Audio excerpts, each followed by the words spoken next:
CCPD sa pamamagitan ng isang simulation.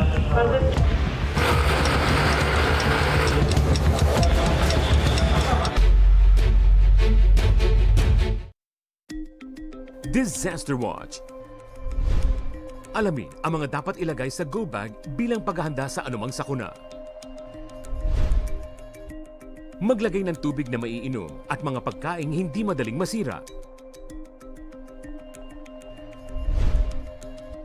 Maglaan ng espasyo para sa first aid kit at survival kit para sa mga hindi inaasahang pangyayari.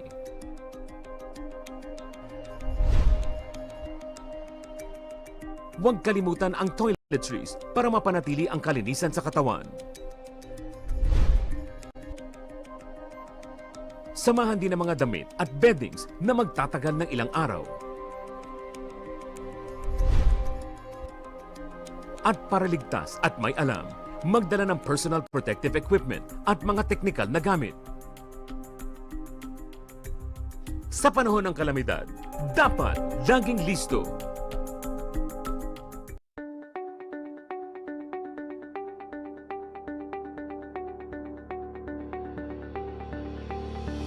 Limampung taon ng tapat na pagseserbisyo, kailanman, kahit saan, para sa bayan. Reaching the Filipino from every corner of the country via terrestrial TV. In Luzon, PTV 8 Cordillera, PTV 4 Manila, PTV 4 Palawan, and PTV 4 Naga. In the Visayas, PTV 11 Cebu, PTV 2 Guimaras, PTV 10 Dumaguete, PTV 12 Calbayog, and PTV 8 Tacloban. And in Mindanao, PTV 11 Pagadian, PTV 11 Sibugay, PTV 11 Davao, PTV 8 Agusan del Sur, PTV 8 Cotabato, PTV 7 Zamboanga, and PTV 48 Davao del Norte. And through the power of 6 digital transmitting stations, PTV 14 Manila, PTV 42 Cordillera, PTV 46 Naga, PTV 42 Cebu, PTV 23 Guimaras, and PTV 45 Davao. Connecting with the rest of the world in the era of digital technology.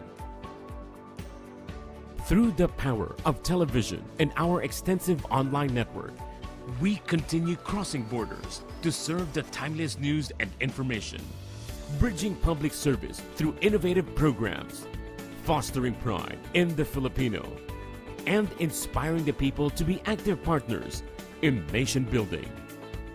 Noon hanggang ngayon, kasama mong naglilingkod. PTV.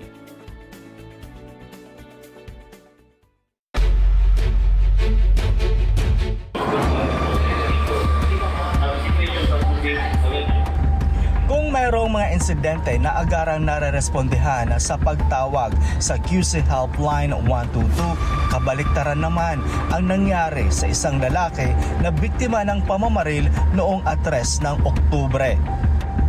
Sa CCTV footage na ito nakuha ng Barangay Nova Proper, Novaliches, Quezon City, makikita na 4:31 AM nangyari ang pamamaril.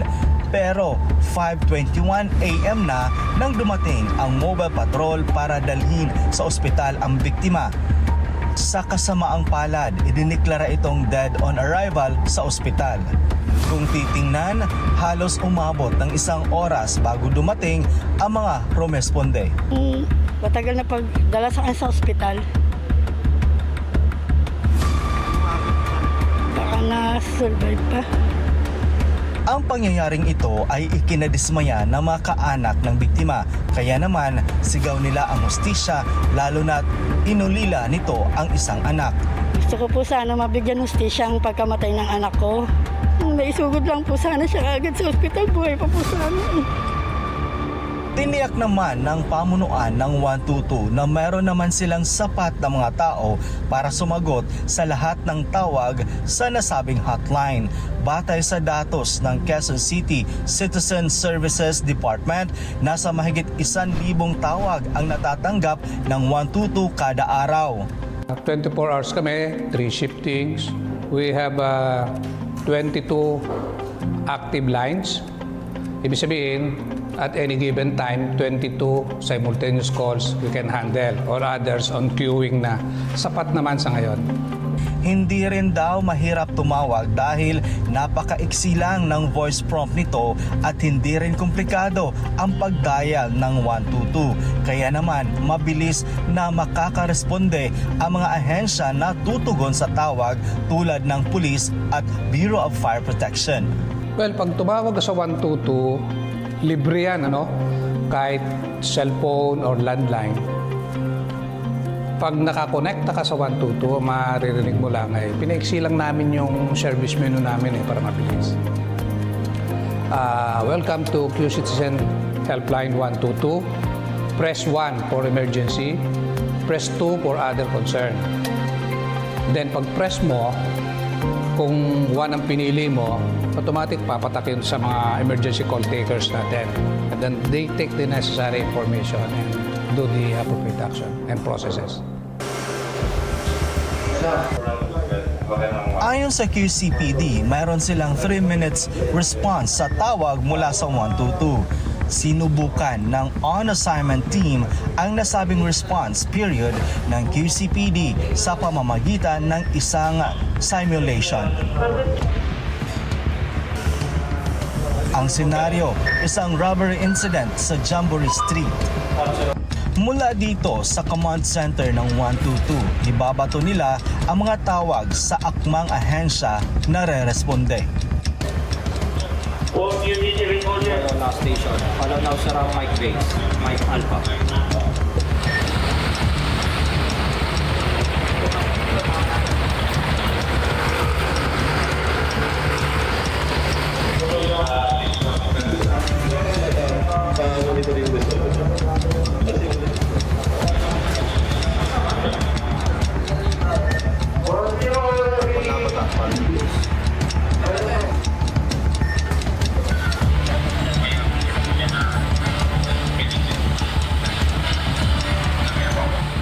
Sa nangyaring simulation, umabot sa tinakdang oras ang responde ng kapulisan sa insidenteng ibinato sa kanila.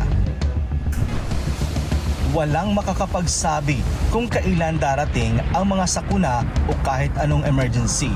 Kaya dapat ugaliin maging handa at isa na dito ang pagsaulo at pagsapuso ng mga emergency hotline na 911 at 122. Dahil sa panahon ngayon, ang pagsalba sa buhay ng isang tao ay just one call away. Ako si Noel Talakay, on assignment. Ang bawat buhay ay mahalaga. Kaya naman hindi tumitigil ang ating gobyerno sa paghahanap at pagpapatupad ng mga sistematiko at organisadong programa na sumasabay sa takbo ng teknolohiya para mapanatili ang kaligtasan at kaayusan sa lahat ng komunidad sa bansa. At narito naman ang mga storyang ang hatid sa atin ay good vibes. Naomi Tiburcio, ibida mo. Mainit na panahon o sadyang mainit lang ang ulo? Aba, magpalamig muna. Sa Cebu City, sa halagang 30 pesos, makabibili ka na ng palamig na may sandamakmak na flavor. Salad, lemon, orange, dragon fruit at kung ano-ano pa. Pero ang tindahang ito na may 2 dekada na, mas nakilala pa dahil sa tindero.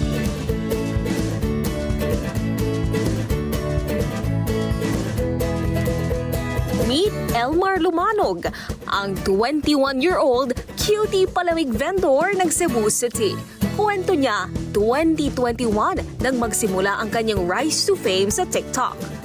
Dati ano lang ma'am, parang libangan lang namin noon. Hindi ko inasahan ma'am na boom yung isa mong video. So ayun, pinatuloy na namin. Ngayon, instant celebrity at talaga namang isa na sa mga matatawag nating online sensation si Elmar na may 1.2 million followers sa TikTok. Bukod pa dyan ang iba pa niyang social media accounts ha.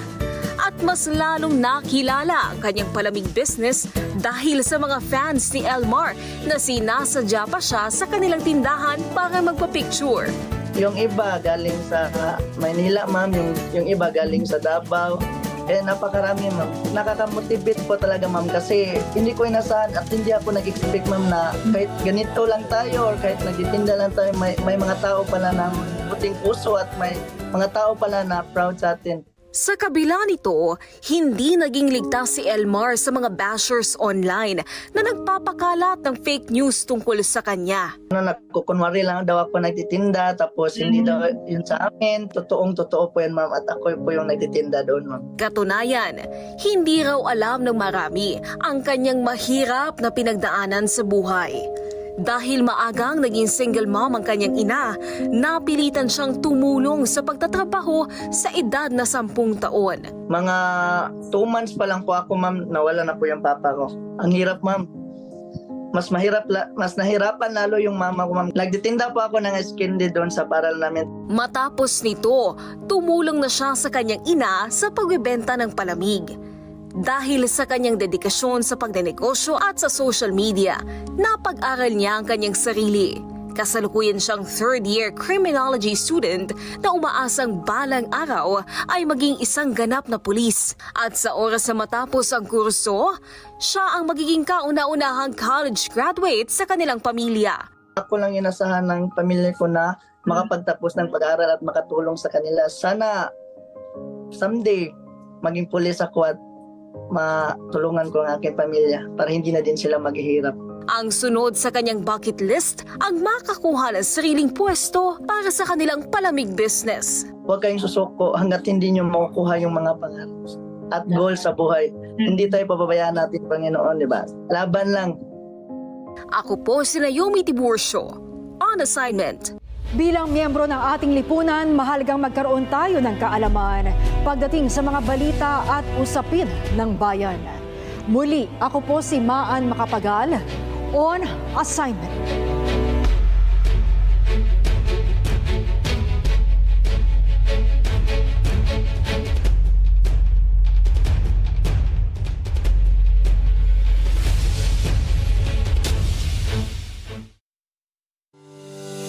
Known to the world as Pearl of the Orient, Penang is rich in various attractions and mesmerizing scenery to be enjoyed. With a total land area of just 1,048 square kilometers, Penang is the second smallest state in Malaysia. Despite its size, this island is a treasure trove of exciting nature escapes. Melting pot of culture, tradition, history, diversity, and its glorious foods. Located at Teluk Bahang, Penang National Park is the smallest national park in the world. But do not let its size fool you. There is plenty to do in this nature escape, filled with alluring scenery and untouched nature. From thrilling jungle walks to pristine beaches, Penang National Park is proof that sometimes good things come in small packages. Along the sandy shores of Penang National Park, a haven for turtles exists at the Penang Turtle Sanctuary that can be reached by boat or foot. Emerging from the pathway leading to the Turtle Sanctuary is a wooden bridge that takes you over one of only a handful of Meromictic lake in Asia.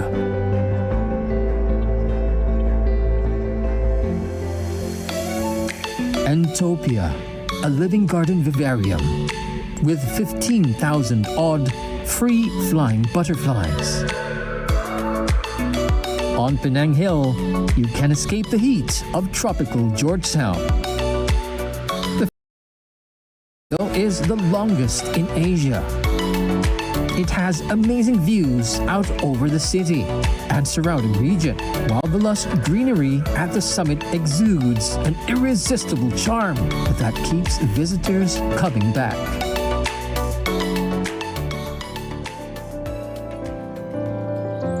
Nestled on top of Penang Hill, the first of its kind in Malaysia, the habitat, located on the fringes of a 130-million-year-old untouched rainforest on Penang Hill, giving its visitors a unique experience to be close to nature. The eco-friendly attractions include a historical nature trail, a treetop walk, canopied walkways, zip lines, and more. Batu Feringhi, another primary area of Penang, is filled tons of attractions and activities. Saddle up and ride along the pristine beach of Feringhi while listening to the soothing sounds of the crashing waves. Penang is home to Georgetown, a renowned UNESCO World Heritage Site since 2008. This city spills good vibes all around with its colonial past, modern outlook, tourist hubs, traditional food, and rising hipster life. A unique thing about Penang street art is that these murals are not merely lifeless paintings on the wall.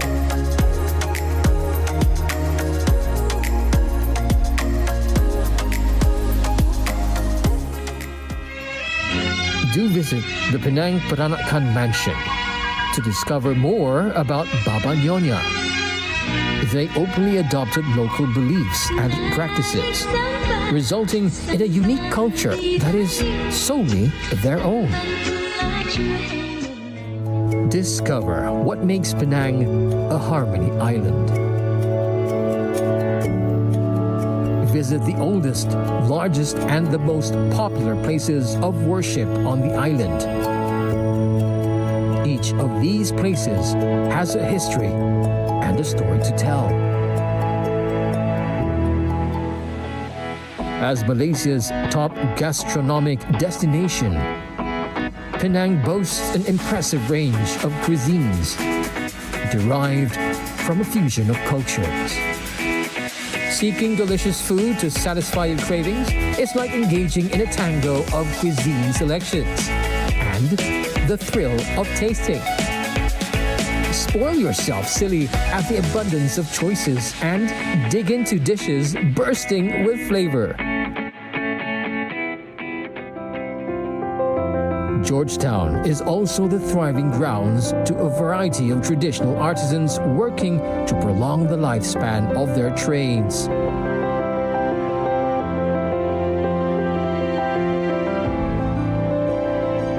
They contribute to the authenticity and historic fabric of Penang.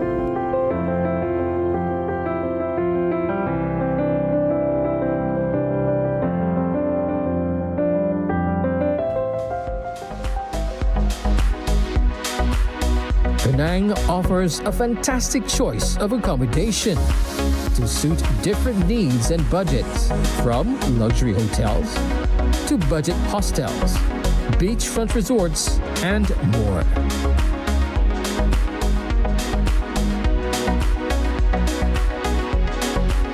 If you're visiting for a history lesson, relaxation on the beach, stunning natural scenery, and culinary adventure, Penang is the destination.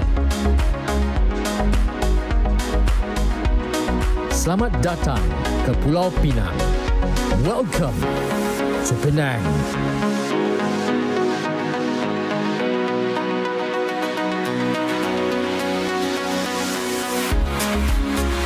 Amazing destination, Penang, Malaysia.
Singapore was hosting the ASEAN quiz, and there was also a lot of pressure on us as the host to also do well. It had been a while since Singapore had actually won anything during the ASEAN quiz. We thought we'd only be attaining a top 3 or top 5 position. So when we obtained the top 2, which we worked very hard for, it really was something that we really felt rewarded for, because we'd spent our entire December holidays preparing for it.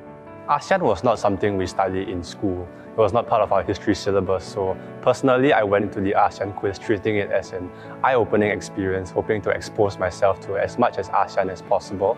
As for our team, I think we had a very good strategy approaching coming into the quiz.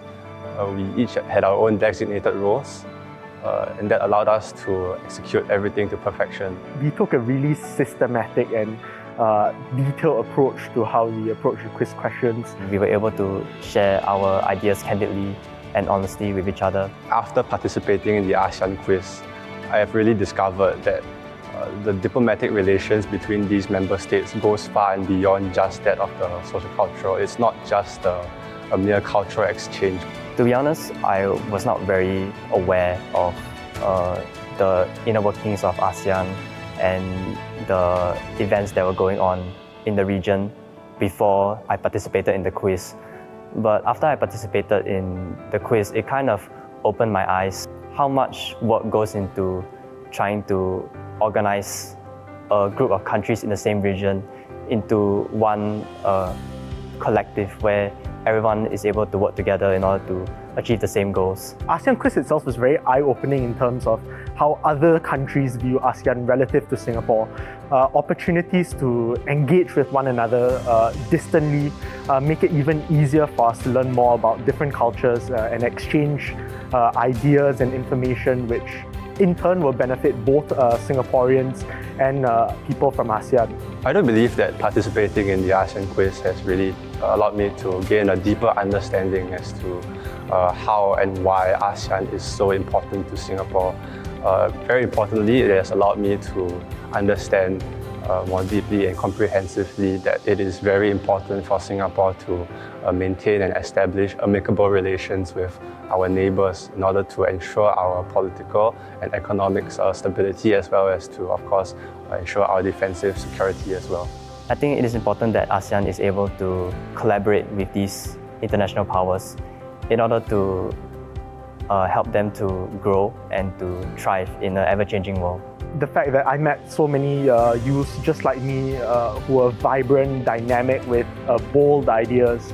It was through this that I ultimately came out with lofty ambitions of ultimately wanting to work in the Ministry of Foreign Affairs and becoming a diplomat, and hopefully getting the opportunity to serve within the region as well, working in one of the ASEAN member states. Initiatives such as the ASEAN quiz are really helpful in allowing youth to bond with other youth from these various Southeast Asian nations. I still remember very clearly after the ASEAN quiz last year, the organizers held a networking session where we would be able to bond with the other youths via Zoom, and we'll play many games. And I still remember having exchanged contacts with almost all the participants in the quiz, and I do still talk to my friends from Thailand and Brunei quite regularly, and I definitely do look forward to hosting them eventually and bringing them out for a meal. I believe it's imperative that future generations of leaders continue to reaffirm their individual countries' commitment to forming good relations with other ASEAN member states and presenting a united front will ultimately see us become even more successful.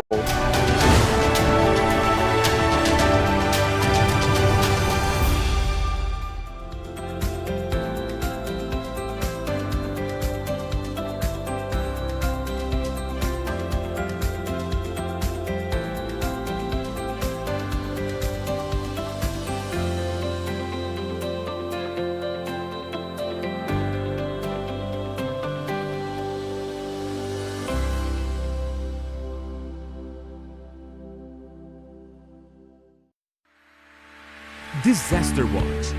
Alamin ang Modified Tropical Cyclone Wind Signal System para sa mga paparating na bagyo. Signal number 1. Isa itong tropical depression na nagtataglay ng bahagyang lakas ng hangin at tatama sa loob ng 1.5 araw. posible itong makadulot ng pinsala. Walang pasok ang mga bata sa preschool.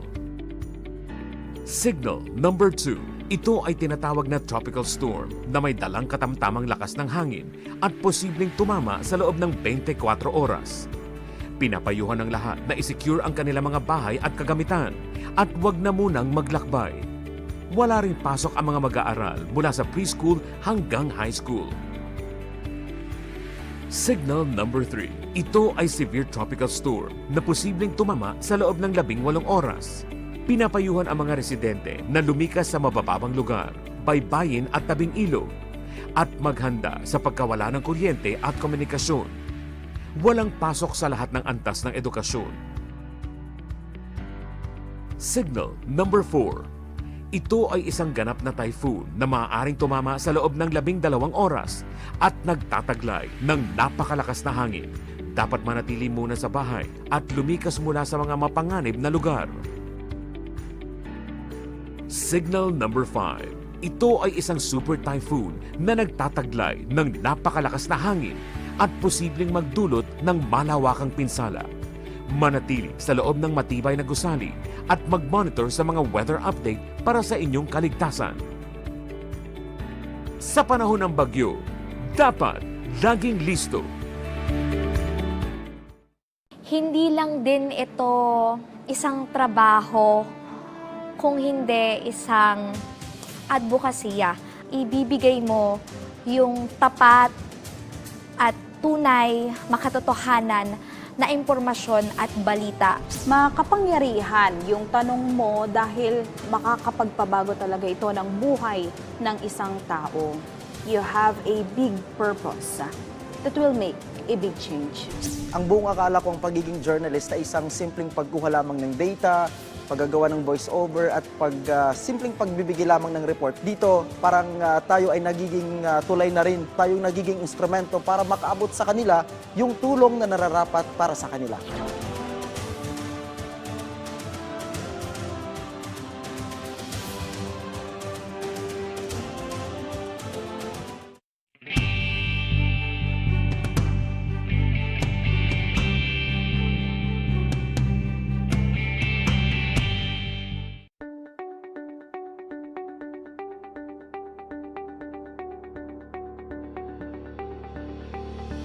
Limampung taon ng tapat na pagsiservisyo, kailanman, kahit saan, para sa bayan. Reaching the Filipino from every corner of the country via terrestrial TV. In Luzon, PTV 8 Cordillera, PTV 4 Manila, PTV 4 Palawan, and PTV 4 Naga. In the Visayas, PTV 11 Cebu, PTV 2 Guimaras, PTV 10 Dumaguete, PTV 12 Calbayog, and PTV 8 Tacloban. And in Mindanao, PTV 11 Pagadian, PTV 11 Sibugay, PTV 11 Davao, PTV 8 Agusan del Sur, PTV 8 Cotabato, PTV 7 Zamboanga, and PTV 48 Davao del Norte. And through the power of 6 digital transmitting stations, PTV 14 Manila, PTV 42 Cordillera, PTV 46 Naga, PTV 42 Cebu, PTV 23 Guimaras, and PTV 45 Davao. Connecting with the rest of the world in the era of digital technology. Through the power of television and our extensive online network, we continue crossing borders to serve the timeless news and information, bridging public service through innovative programs, fostering pride in the Filipino, and inspiring the people to be active partners in nation building. Noon hanggang ngayon, kasama mong naglilingkod. PTV.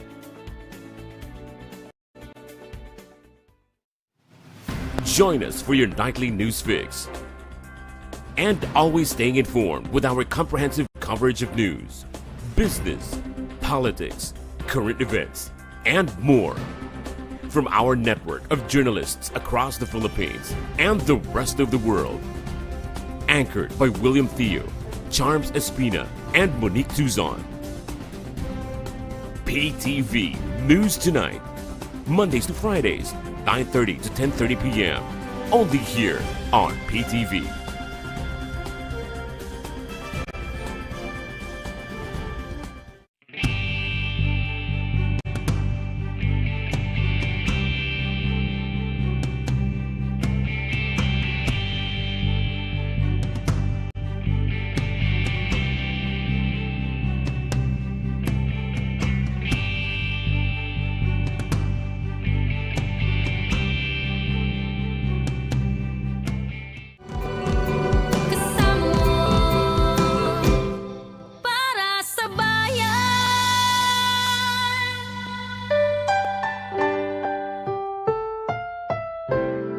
Ang susunod na programa ay rated PG.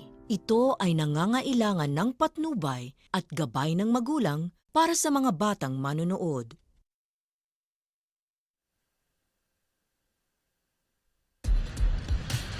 Walang makapagsasabi kung ano ang mga numerong mananalo sa lahat ng PCSO games. Huwag maniwala sa mga text messages, liham o tawag sa telepono na nagsasabing magbibigay daw sila ng tip kapalit ng pera o cellphone load. Bumili ng ticket sa mga PCSO authorized outlets at PCSO branches bago ang actual draw.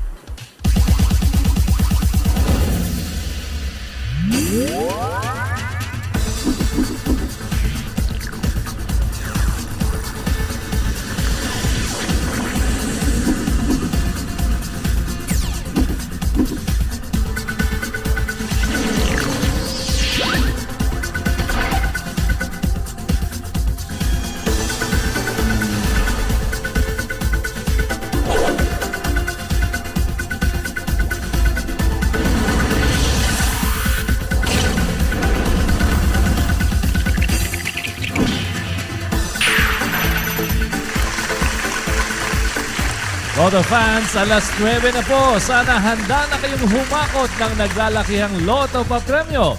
Good evening, Lotto Philippines.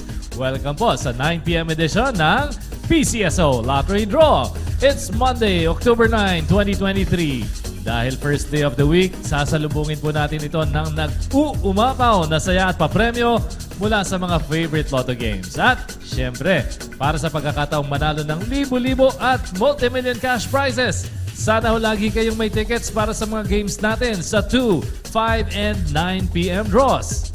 Sabay-sabay ho nating aalamin ang mga winning numbers kaya i-ready na po ang tickets nyo at samahan kami ni Feb for 30 minutes of fun and surprises. Diba, Feb? Good evening. Good evening din sa'yo, Eric. At sa lahat na nakatutok sa atin ngayon via PTV Network and live streaming channels. Kung isa ka sa nakabili ng Lotto tickets ngayong gabi, matik yan. Nakasali ka sa maglalaro at isa ka sa milyong-milyong Pilipino na maaaring makapag-uwi ng Lotto pa premyo. Kaya para may sa katuparan ng pangarap na maging Lotto milyonaryo, araw-arawin lang po ang pagbili ng tickets. At siguruhin pong sa legit at sa authorized Lotto outlets lang bibili ng tickets. Good luck po sa lahat ng Lotto players. Pero bago natin simulan ng buhos ng panalo, may important reminder po kami sa lahat ng Lotto players. Kaugnay po sa transition sa bagong lottery system ng PCSO, ang mga Lotto tickets na nabili hanggang September 30, 2023, pwede pa pong ipa-validate sa mga Lotto outlets hanggang October 31, 2023. Simula naman November 1, 2023, pwede pa ring ma-validate ang mga nasabing tickets sa lahat ng PCSO branch offices at sa PCSO main office. Kaya bukas na bukas po, ipa-check o ipa-validate na po yung mga Lotto tickets nyo. At dahil excited na po ang lahat, huwag na natin patagilin, Fe. Para samahan nyo tayo sa pagpapapremyo, narito ang ating Lotto Draw Panel of Judges. Kasama rin natin ang representatives mula sa PCSO and the Commission on Audit. Good evening. At syempre, andyan po ang ating PCSO Draw Coordinator. Good evening, sir. Lotto Philippines, are you ready to play and win millions? Tara na! Let's play Lotto!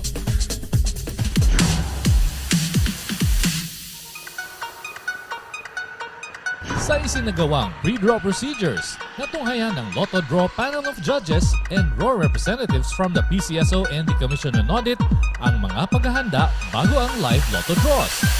Sa pamamagitan ng machine inspection at machine testing, siniguro po na maayos ang kondisyon ng mga draw machines. Only the operation of the remote switch button ang may human intervention. Sa drawable case selection, 3 sets ang pinagpilian sa bawat game. Randomly, pumili ang chairperson ng isang set ng bola na gagamitin. Lahat po ng bola ay tinimbang para masiguro na halos pantay-pantay ang bigat ng bawat bola. Properly documented at covered po ng video ang bawat activity. Matapos masiguro na ito'y kumpleto, ang draw team member ang maglo-load ng drawables na gagamitin sa mga draws.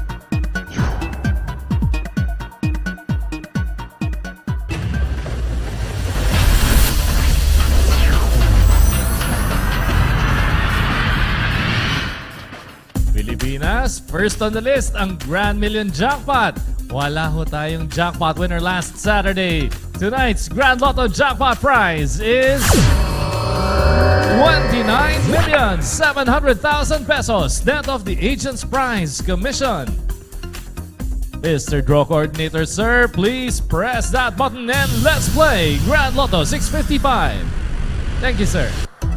Grand Lotto fans, simula na ng papremyo. 55 drawables numbered 1 to 55 ang nasa loob ng draw machine na mag-isang pipili ng 6 winning numbers. To win, your numbers can come in any order. Rumble, our first number is 3. Sa mga jackpot-bearing games gaya ng Grand Lotto, paghahatian equally ang jackpot prize kung mahigit sa isa ang winner.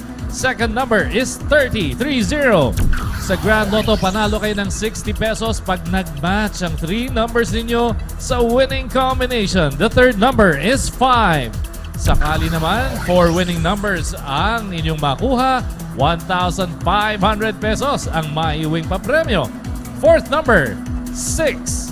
At kung 5 out of the 6 winning numbers ang nasa ticket ninyo, 100,000 pesos ang instant panalo. Fifth number, we have number 2. One more lucky number to complete our Grand Million combination. Good luck po sa mga may tickets for tonight's Grand Lotto. The sixth and final number is 14. 1-4. Again, tonight's Grand Lotto 655 winning numbers in any order. 3, 30, 5, 6, 2, and 14 with the jackpot prize of 29,700,000 pesos net of the agent's prize commission. Mega sasaya at mega salaki ang papremyong hatid ng next game natin. Let's play Mega Lotto 645.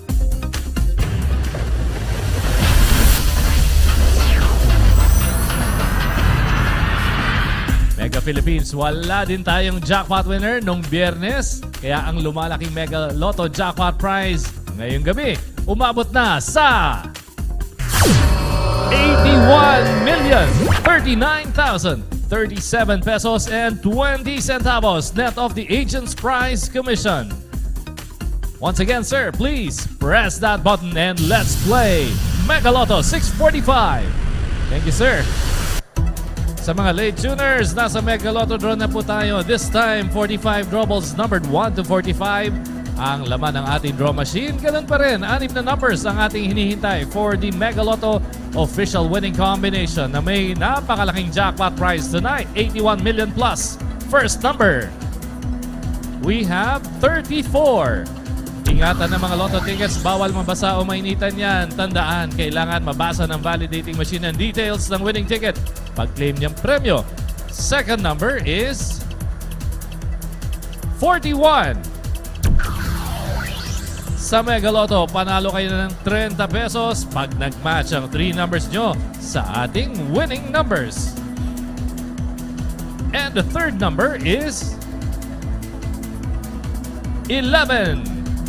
1,000 pesos naman ang papremyo sakaling makuha ang 4 out of the 6 Mega Lotto winning numbers. The fourth number is number 1. At kung 5 winning numbers ang nasa ticket po ninyo, 32,000 pesos ang panalo. Ang Mega Lotto na lalaro Monday, Wednesday, and Friday. The 5th number is number 10. Isang number na lang hinintay natin. Makukumpleto na ang Mega Million combination. Good luck po sa mga may tickets for tonight's Mega Lotto. 81 million plus ang jackpot prize. The 6th and final number. Number 7.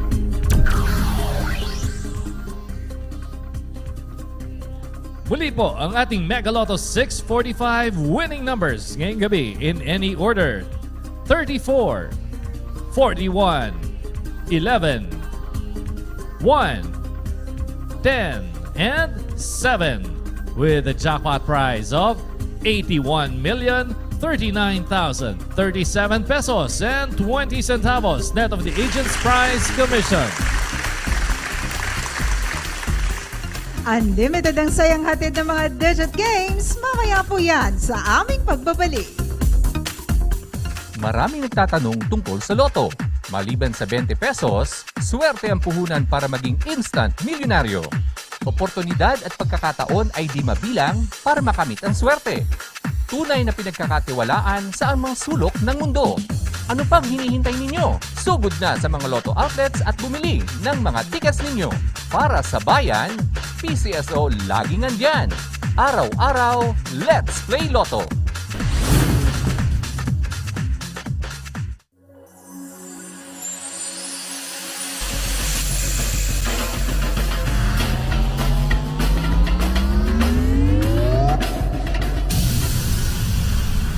Sa unang digit game ngayong gabi, exciting ang papremyo. Hindi mababa sa 10,000 pesos per 10 peso play at pwedeng umabot sa 100,000 pesos per 10 peso play ang pwedeng maiuwi nyo. Yan ay pag nakuha in exact order ang 4D Lotto 1 ang combination. May system plays din dito tulad ng Roll 1, Roll 4 at per more Rumble. Good luck 4D Lotto players! At narito na ang ating 4D Lotto 1 ang combination. For the first number, we have 6. For the second number, the number 6. The third number, the number 3. And the fourth and final number, 0. Ladies and gentlemen, tonight's 4D Lotto 1 ang combination. 6, 6, 3, and 0 in exact order. Papremyo para sa 3 numbers nyo, isunod na natin. Tara na, let's play 3D Lotto game.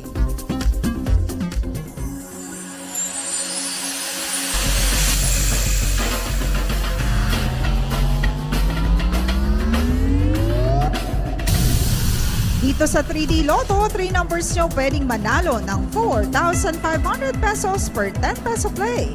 Kapag nag-match sa mapipiling 3D Lotto 1 ang combination in exact order, 750 pesos or 1,500 pesos naman ang pwedeng mapanalunan. Kung nag-rumble ito system play, thrice daily ang papremyo every 2 p.m., 5 p.m., and 9 p.m. At narito na ang ating 3D Lotto 1 ang numbers. For the first number, we have 0. The second number, the number 9. And the third number, 0. Muli po ang ating 3D Lotto 1 ang combination ngayong gabi. 0, 9, and 0 in exact order.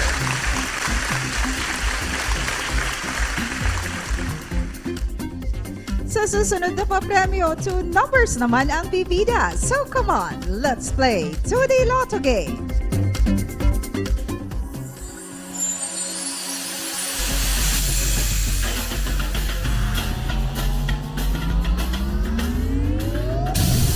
2D Lotto players, 4,000 pesos per 10 peso play ang panalo kapag nag-match ang 2 numbers nyo sa ating winning combination in exact order. Kung nanalo via the Rambolito system play, 2,000 pesos ang maiuwi nyo. Lotto winners, you have 1 year to claim your prizes. At narito na ang resulta ng ating 2D Lotto draw. For the first number, we have 8. And for the second number, the number 30. Recapping the 2D Lotto winning numbers for the 9 p.m. draw, we have 8 and 30 in exact order.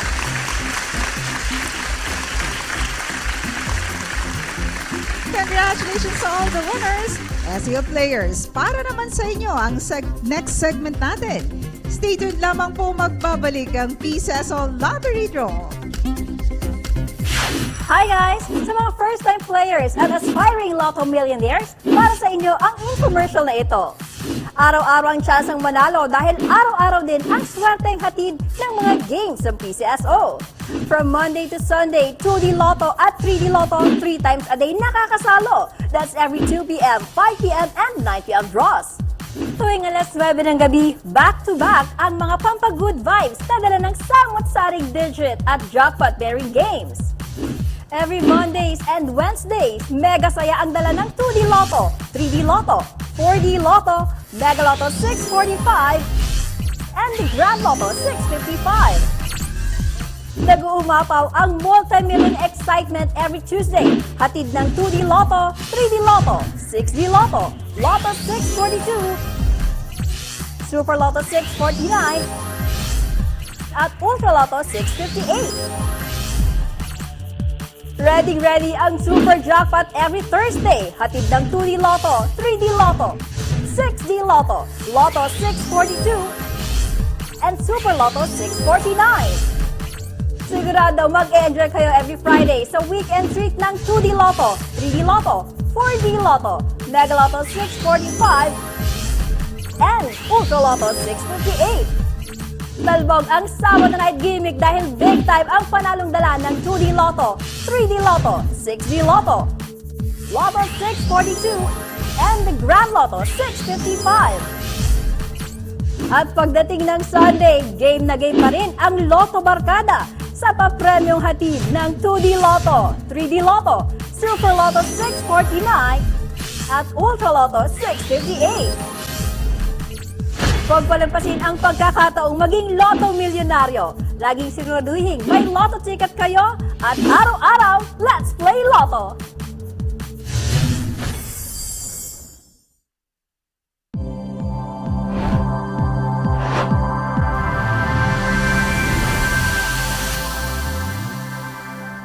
At bago po tayo dumako sa STL results, authorized na po ang ilang STL agents na gamitin ang National Draw results para sa kanilang STL operations. Para sa kumpletong listahan ng STL AACs, narito po.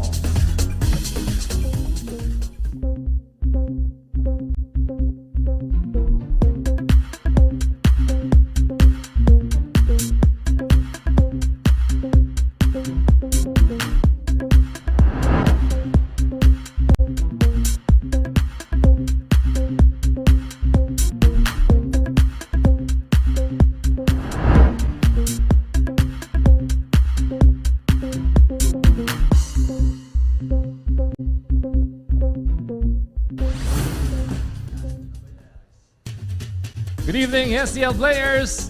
Doon po sa mga sumali sa 7 p.m. STL Departmentalized Draw para sa Visayas for the following areas in Region 7, Bohol, Siquijor, Cebu City, Mandaue City, and Lapu-Lapu City. Narito po ang winning numbers sa STL Swept 3. We have 3, 3, and 9 in exact order. Congratulations sa STL winners! Mga mahalagang impormasyon mula sa PCSO. Pag-usapan natin sa segment na What You Should Know.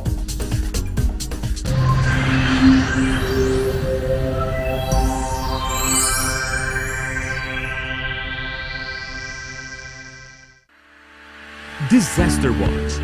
Alamin ang Modified Tropical Cyclone Wind Signal System para sa mga paparating na bagyo. Signal number 1. Isa itong tropical depression na nagtataglay ng bahagyang lakas ng hangin at tatama sa loob ng 1.5 araw. Posible itong makadulot ng pinsala. Walang pasok ang mga bata sa preschool. Signal number 2. Ito ay tinatawag na tropical storm na may dalang katamtamang lakas ng hangin at posibleng tumama sa loob ng 24 oras. Pinapayuhan ng lahat na isecure ang kanilang mga bahay at kagamitan at wag na munang maglakbay. Wala rin pasok ang mga mag-aaral mula sa preschool hanggang high school. Signal number 3. Ito ay severe tropical storm na posibleng tumama sa loob ng 18 oras. Pinapayuhan ang mga residente na lumikas sa mabababang lugar, baybayin at tabing ilog at maghanda sa pagkawala ng kuryente at komunikasyon. Walang pasok sa lahat ng antas ng edukasyon. Signal number 4. Ito ay isang ganap na typhoon na maaaring tumama sa loob ng 12 oras at nagtataglay ng napakalakas na hangin. Dapat manatili muna sa bahay at lumikas mula sa mga mapanganib na lugar. Signal number 5. Ito ay isang super typhoon na nagtataglay ng napakalakas na hangin at posibleng magdulot ng malawakang pinsala. Manatili sa loob ng matibay na gusali at mag-monitor sa mga weather update para sa inyong kaligtasan. Sa panahon ng bagyo, dapat laging listo. At ito naman po, paalala para sa ating game players. Huwag kong basta-basta naniniwala sa mga nakikita online, gaya na lamang ng Lucky Pick 3 at Sweaters Hearing Facebook pages. Hindi po konektado ang mga yan sa PCSO. Pati na yung Pakiloto at Sure Lotto, hindi rin po mga produkto ng aming tanggapan.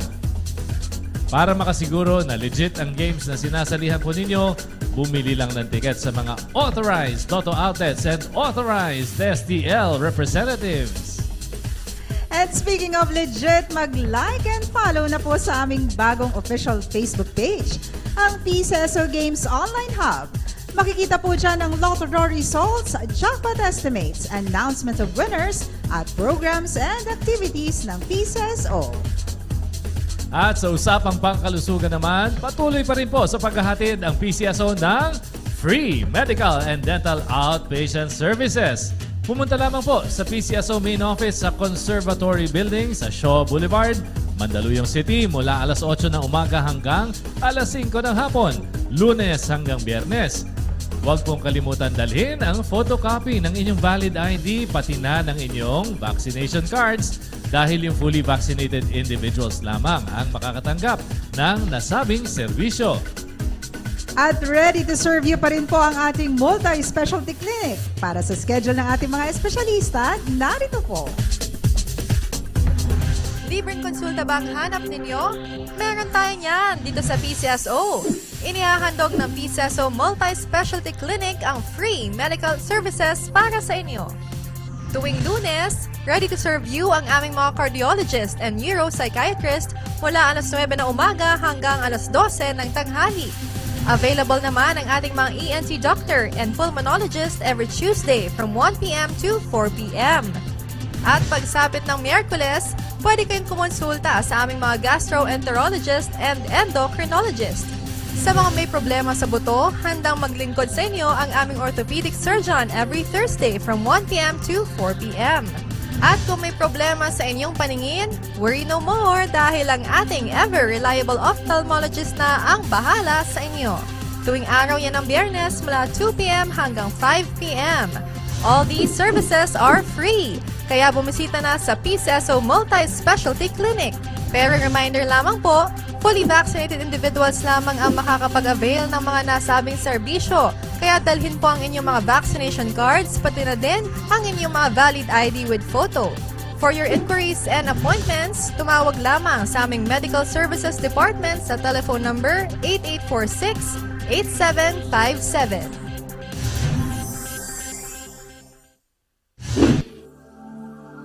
Para po sa kaalaman ng lahat, sa ilalim ng PCSO Medical Access Program, lahat ng kahilingan para sa mga gamot na pang-chemotherapy, post-kidney or liver transplantation, hemophilia, at ipuwitin injection ay kailangan ng kalakip na official quotation galing sa retailers, drugstores, pharmacies, ospital o dialysis centers. Para sa kumpletong listahan, bisitahin ang PCSO website. I-click ang e-services tab at i-click ang list of medicine providers accepting PCSO guarantee letter nationwide. Para sa karagdagang kaalaman, magpadala ng mensahe sa email address na pcsomain.charity@pcso.gov.ph para sa NCR. Maaari ring makipag-ugnayan sa Charity Assistance Department sa telepono bilang 8366-3329 o kaya sa pinakamalapit na PCSO branch na matatagpuan sa directory ng PCSO website.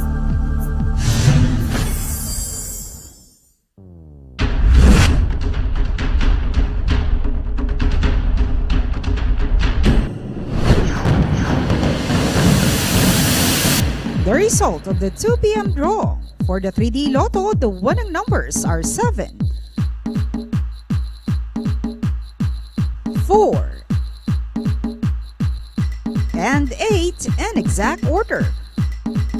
For the 2D Lotto, the winning numbers are 16 and 18 in exact order. And the result of the 5 p.m. draw. For the 3D Lotto, the winning combination is 4, 6, and 4 in exact order. For the 2D Lotto, the winning combination is 8 and 8.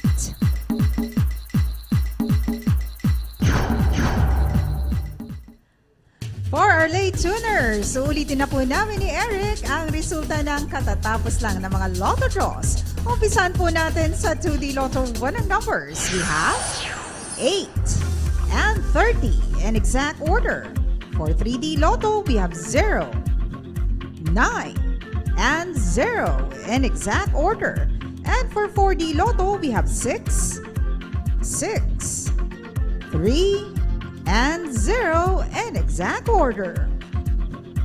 Para po sa ating Mega Lotto 645, in any order, we have the numbers 34, 41, 11, 1, 10, and 7, with a jackpot prize of 81,039,037 pesos and 20 centavos net of the agent's prize commission. At para po sa ating Grand Lotto 655, in any order, 3, 30, 5, 6, 2, and 14, with a jackpot prize of 29,700,000 pesos net of the agent's prize commission. Okay, alamin na po natin kung may jackpot winners tayo ngayong gabi. Ayon po sa PCSO Data Center for the Mega Lotto 645, meron po tayong 3 masaswerteng nanalo. Congratulations po! At sa Grand Lotto 655, we have no winner. Congratulations po sa consolation prize winners, lalo na sa ating 3 pinakabagong milyonaryo. Advance Merry Christmas po sa inyo. Reminder, you only have 1 year to claim your prizes, kaya kung paano naman at saan maaaring mag-claim, panoorin po natin.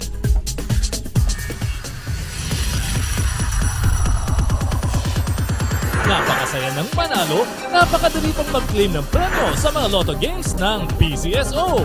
Kung isa ka sa pinalad na maging Lotto winner, isulat ang iyong pangalan at pirmahan ang likod ng inyong winning ticket.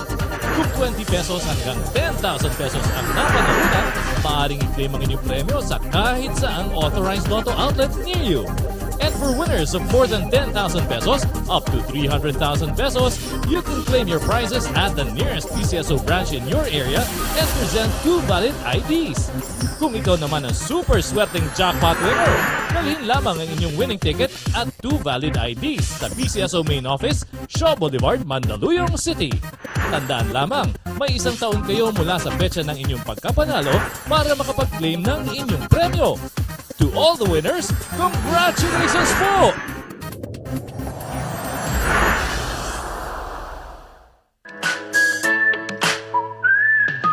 Oy kapatid, gusto mo ba na yumaman? Takbo na sa malapit na lutuhan. Simple lang naman ang iyong kailangan. 20 na lang ulit ang ating puhunan. Ito ay laro na galing sa puso. Nakatulong ka pa sa kapwa ko. Balik loto sa mababang presyo. May pag-asa makamit ang pangarap mo.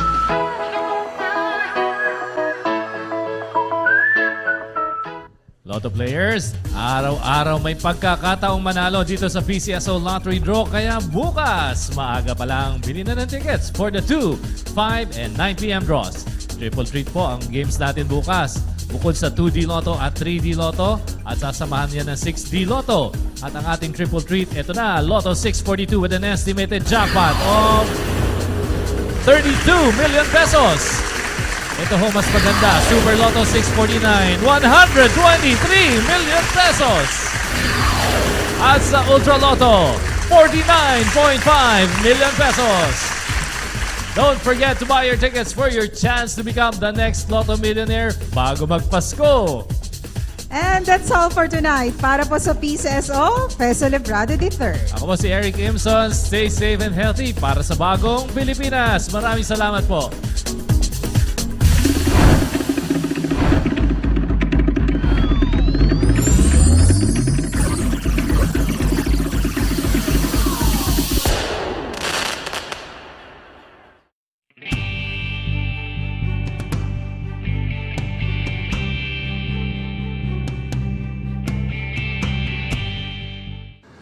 Mapapanood ang PTV sa bawat sulok ng Pilipinas, reaching millions of Filipinos across the country through the power of terrestrial TV. Abot na abot namin ang mga Pilipino para sa tapat na balita at impormasyon. Dito'y Cordillera, kan entero ang Luzon. Da kami. Wala kami mapugong sa pagpaabot sa unsang hitabo. Dini sa saad ngayuta, Mindanao, PTV, pirmi maminaw para sa paghatod sa balita. Broadcasting in Luzon, PTV4 Manila, PTV8 Cordillera, PTV4 Naga, and PTV4 Palawan. In the Visayas, PTV11 Cebu, PTV10 Dumaguete, PTV2 Guimaras, PTV8 Tacloban, and PTV12 Calbayog. And in the heart of Mindanao, PTV11 Davao City, PTV8 Cotabato, PTV7 Zamboanga, PTV11 Sibugay, PTV11 Pagadian, PTV48 Davao del Norte, and PTV8 Agusan del Sur. PTV Regional Network, buong katapatang naghahatid ng balitang maaasahan para sa inyong pambansang TV.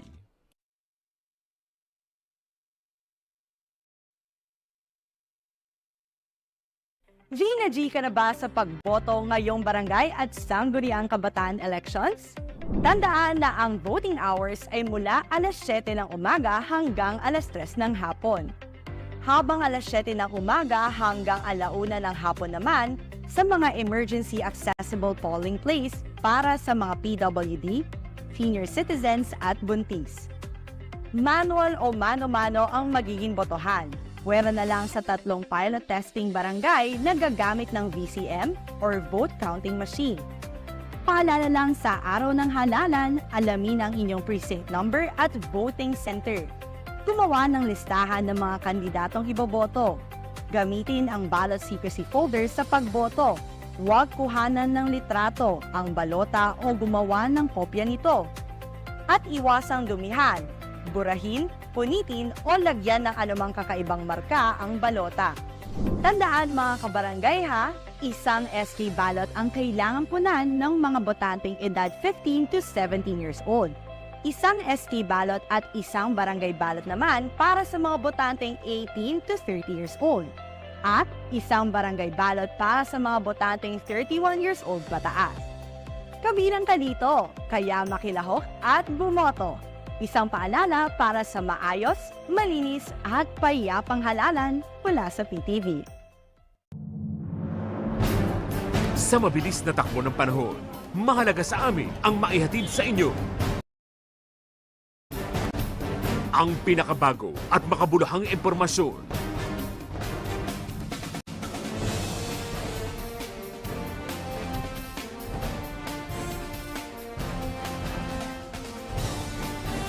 ngayon ay pinag-iingat na ng lokal na pamahalaan. At yan muna ang mga huling kaganapan mula dito Paalala ng mga eksperto sa Glory Balegan para ikipagigyan. Kasama ang mga tapat nating tagapaghatid balita. Kahit saan, kahit kailan, kasama nyo ang PTV para sa bayan.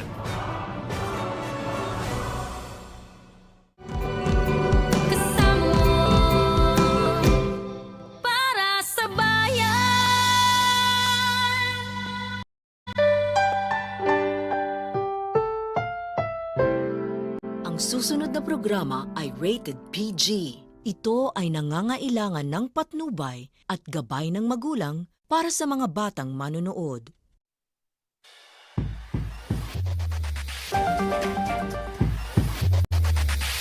Tonight's top stories. The death toll climbs to more than 1,100 individuals, with at least 700 in Israel and over 400 in Gaza killed amidst the ongoing war between Israeli forces and Palestinian militant group Hamas. President Ferdinand R. Marcos Jr. orders government agencies to ensure the safety and welfare of all Filipinos in Israel. President Ferdinand R. Marcos Jr. directs the Department of Agriculture to use the excess collections of the Rice Competitiveness Enhancement Fund, or RCEF, to provide drying, mechanization, and other equipment support for farmers.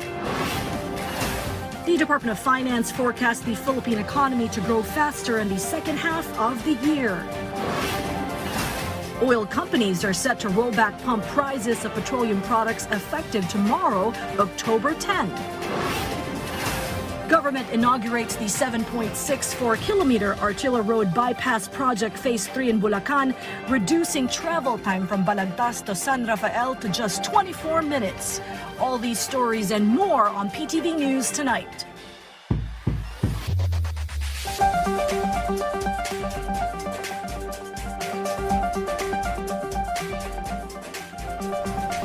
Good evening. Welcome to PTV News Tonight.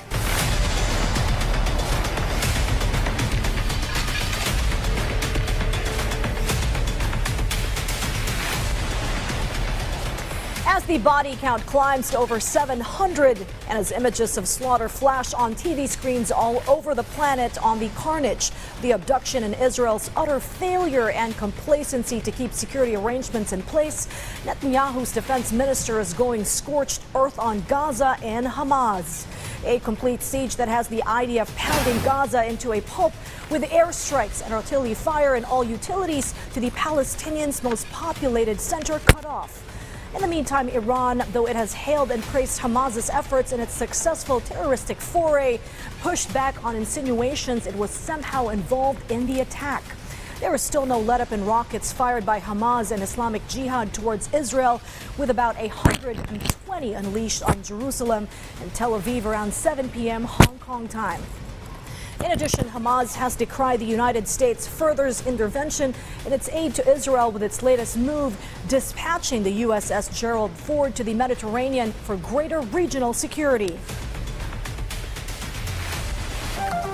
Israel has never been threatened by uprisings from the PLO, Hamas, Hezbollah, and the Islamic Jihad ever since its occupation of Palestine 50 years ago. But the enemy never rests, and they found a chink in Israel's armor or seeming invincibility over the weekend that led to the most serious attacks in the Holy Land ever. And foreigners, to include Filipino migrant workers, are fearful of their lives, with a body count hitting 700 and skirmishes still going on in the streets and rockets still being fired and landing inside Israel, as Rod Lagusa tells us in this report. AJ Ilaw, a Filipino resident in Israel, was going to the bus station when suddenly the siren sounded, the unmistakable signal for residents to seek shelter or cover due to an imminent armed attack. Minutes later, she saw the rockets being fired into the air. Oh my God! I've never been so scared of my life. Ngayon lang, na lang ulit. She's just one of the 30,000 Filipinos caught in the tension and armed hostilities between Israel and the militant group Hamas. To recall, last Saturday, Hamas launched rocket attacks that hit inside Israel territory. Because of this, Israeli Prime Minister Benjamin Netanyahu declared Israel is in the middle of war against Hamas. The casualty in the war has hit more than 700, while more than 2,000 have been injured. According to the Department of Foreign Affairs, a Filipina approached the embassy and said she recognized her husband in a video circulating on social media, being carried by armed men who probably brought him to Gaza. The embassy has reported this to the Israeli military, but they have yet to determine and confirm his identity based on the video. Humingi rin kami ng paumanhin sa inyo, no? Kasi hindi tayo basta makakapagbigay, hindi tayo basta-basta makapagbigay kaagad ng mga reports dahil kinukumpirma natin, and we're working very well with the Department of Foreign Affairs. President Ferdinand R. Marcos Jr. has ordered all government agencies to ensure the safety and welfare of all Filipinos in Israel. The Office of the President also condemns the attack and violence. House Speaker Martin Romualdez hopes there will be a peaceful resolution in Israel. Both OWA and DFA are ready for the repatriation of Filipinos from Israel and Gaza. But based on their experience, most Filipinos just ask to be transferred to a safer place rather than go back to the Philippines. Still, a number of Filipinos at the Amman Embassy in Jordan have expressed desire to go home. Sa Israel po, dahil special case yan, special consideration yan, hindi lang pag may gera na may contingency plan. 365 days planado yung contingency plan in coordination with the government kung saan gagala, kung saan sila pupunta. Meanwhile, the DA is confident that the conflict with Israel will not have a large negative effect in the Philippines for now. Hindi ganun kalaki yung natitrade natin agricultural goods sa Israel, between Israel and the Philippines, and mostly these are processed goods. Hindi pa namin ito nakikita na malaking issue.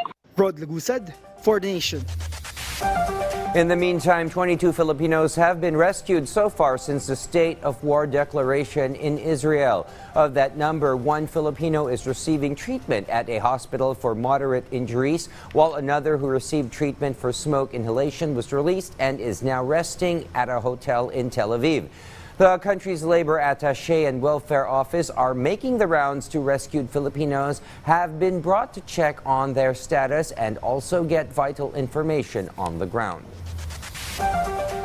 Migrant Filipino workers holed up in the Holy Land who wish to head back home will receive particular attention from the Immigration Bureau, which vowed to expedite the return from their harrowing experience in a land now at war with terrorist forces.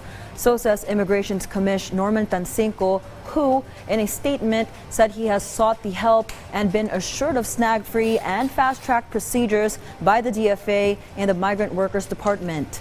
And though there have been no coordination efforts as of yet, Tancinco assured migrant workers returning from the Holy Land get top priority.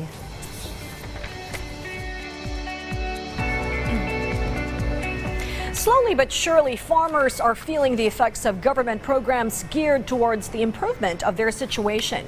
To build upon this momentum, the president ordered the Department of Agriculture to use available funding to further enhance our local farmers' ability to profit and produce more that would ultimately help us all in achieving food security. Kenneth Pastienta supplies the details.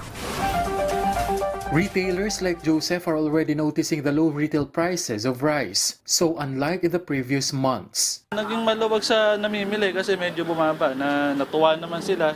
Tsaka naging mabili rin kami kahit paano, nakakabawi-bawi. So to make sure this situation continues, President Ferdinand R. Marcos Jr. has ordered the Agriculture Department to use excess collections in the Rice Competitiveness Enhancement Fund or RCEF to assist farmers. In his recent meeting with DA officials, the President pointed out that any amount in the excess of the 10 billion collected in the RCEF should be used in providing equipment such as drying and mechanization equipment to farmers to sustain their productivity. Under the rice tariffication law, the revenue obtained from the rice tariff is directly allocated to the 10 billion pesos annual requirement of the RCEF to bankroll the programs and projects that increase in the country's rice production. This is a welcome development for Samahang Industriya ng Agrikultura or SINAG. The group said this means the government is serious in helping farmers and in stabilizing the price of agricultural products. This will also help in the reduction of farm inputs or the resources used in farm production, which is added expenses or additional burden to farmers. Siyempre, yung pag-araro, land preparation, yung gastos sa atin na mga pesticide, yung additional sa fertilizer, di ba? Malaking bagay yung 5,000 na additional sa magsasaka. Magagamit nila yan. No? And ito is mababawasan yung production cost nila. The group also said the Rice Farmers Financial Assistance Program with a fund of 12.7 billion pesos approved by the President is a huge help. Here, around 2 million farmers will receive 5,000 pesos each. Although the intent of such programs is good, the group pleaded, dapat ma-release na itong pondong ito. Nababagalan lang kami sa implementing ng itong mga agency, no, kagaya ng PhilMec. Kasi yung PhilMec, yung sa machineries, ano pa lang 10% pa lang na-distribute for this year. We hope na mapabilis para at least may bigay sa mga magsasaka. Yung sa cash subsidy, ngayon pa lang i-release itong October. We hope na mabilis din yung pag-release. Previously, the President said he instructed the Department of Finance to expedite the release of such benefits to farmers. SINAG also insists that this program will support farmers, especially with the possible effects of El Niño looming. But according to the group, rice production is doing good right now. It is expected that from September to December, 10.5 million metric tons of palay will be harvested, or equivalent to 6.5 million metric tons of rice. Ina-expect natin na mas malaki yung harvest natin this year compare last year. Yung weather naman maganda naman. And yung mga ibang magsasaka nag-start na magtanim ulit para at least maka-harvest naman ng February, March. Kenneth Pasyente for the Nation. The Philippine Chamber of Commerce and Industry, or PCCI, listed the top sectors to invest in because of the strong potential for growth and income. These include mining, tourism, agribusiness, information technology business, process outsourcing, manufacturing, and creatives industries. Thus, the country's largest business organization urged government to do what it can to help the said business sectors by creating an environment that is very conducive for growth and stability. Department of Finance Secretary Benjamin Jokno believes the economic performance of the country will be better in the second half of the year. Jokno even went further as to say that the second half of growth will be even faster than the first one. The DOF chief is also the head of the Marcos administration's economic team, who has also been one in their optimism for the country's pandemic recovery effort and a more sound financial standing. Good news to motorists. A big-time rollback is going to be happening tomorrow for petroleum products, and fuel prices will be dropping by around 2 pesos up to 3 pesos per liter in gasoline, diesel, and kerosene. In the meantime, according to the Energy Department, this price cut is due to the huge decline of trading prices per barrel in the international market the past week, which would immediately and directly reduce oil prices in the Philippine market. Volatile. Nagkataon lang ho na itong nangyayari sa international market sa Northern Hemisphere, pumapasok na ho yung winter time, no? So, mukhang ang maapektuhan talaga sa pag-i-increase ngayon ay yung LPG at humihina yung demand dun sa liquid petroleum products, yung LPG. The country's gross international reserves plunged to $98.7 billion in September. The GIR decreased by $878 million from the previous month to $99.6 billion. The latest figure in GIR resulted from the national government settling foreign currency debt obligations and a decrease in BSP's gold holdings value following a global decline in gold prices. The Bangko Sentral ng Pilipinas rediscount rates for peso rediscount facility and exporters' dollar and yen rediscount facility will be implemented tomorrow, October 10. The peso rediscount rates are reportedly based on the BSP overnight lending rate, while the US dollar and Japanese yen rediscount rates are based on applicable benchmark rates. The Philippine government has raised $1.26 billion from the issuance of the second tranche of the retail dollar bonds. This bond has a tenor of 5.5 years and a gross interest rate of 5.75% per annum. The minimum investment amount was lowered to $200. The government initially eyed to raise $1 billion, and this follows the successful launch of the maiden retail onshore dollar bond, which raised $1.6 billion. The Manila International Airport Authority has reported a significant increase in passenger volume and flight movements at the Ninoy Aquino International Airport in the first 9 months of 2023. The MIA registered over 33 million passengers during this period, surpassing the nearly 31 million domestic and international passengers in 2022. The MIA also recorded a growth of 31% in flights taking off and landing at NAIA. The MIA aims to achieve 45 million passengers and 275,000 flights by the end of 2023. The Land Bank of the Philippines has been recognized by Kantar Philippines as one of the best Philippine brands in the banking category for its convenient and innovative banking services. Land Bank has been commended for its strong brand image, decades of empowering the underserved, and its efforts in advancing financial inclusion through accessible physical and digital banking services. The bank has also been praised for its efficient delivery of cash grants to beneficiaries of the government social amelioration programs, particularly through digital disbursement. The state-owned bank has also established agent banking partners nationwide to offer various services in unbanked and underserved communities. In an endeavor to foster increased domestic and international investment in the country, the Finance Secretary convened a meeting with the Korean ambassador to the Philippines, alongside other representatives from South Korean companies. The occasion marked the inaugural of Korea-Philippines Ease of Doing Business Forum. Sujin Kim supplies the full details in this report. The Embassy of the Republic of South Korea and the Department of Finance sat down for the Korea-Philippines Ease of Doing Business Forum. The discussion was headed by the Secretary of Finance, Benjamin Diokno, with Korean Ambassador to the Philippines, Lee Sang-hwa. The forum was attended by different representatives of Korean companies including Hyundai, Samsung, and the Industrial Bank of Korea. Central to their discussions were issues of taxes, customs clearances, and licensing between the two countries. Department of Finance Secretary Diokno reiterates that Korean investors can avail of tax incentives under the Corporate Recovery Tax Incentives for Enterprises, also known as the CREATE Act. This would grant them a 40-year tax incentive package. However, this is exclusively for projects not having less than 50 billion pesos in investment capital. As the geopolitical and economic center of gravity continues to shift to the Indo-Pacific region, and with the Korea-Philippines Fair Trade Agreement just inked, Ambassador Lee says that the forum was very timely. Sujin Kim for The Nation. Bank of Israel's plan to sell billions of dollars of foreign currency to maintain stability amid Gaza war is up next. Let's find out how much that is exactly when PTV News Tonight returns. Stay tuned.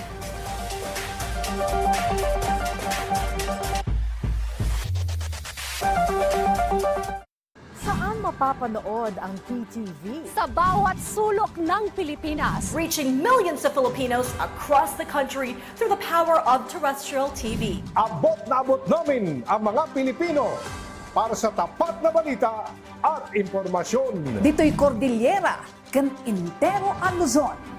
Da kami, di mapangnamnamaan. Sa aton sa Visayas, wala kami mapugong sa pagpaabot sa unsang hitabo. Dini sa saad nga yuta, Mindanao, PTV, pirmi maminawa para sa paghatod sa balita. Broadcasting in Luzon, PTV4 Manila, PTV8 Cordillera, PTV4 Naga, and PTV4 Palawan.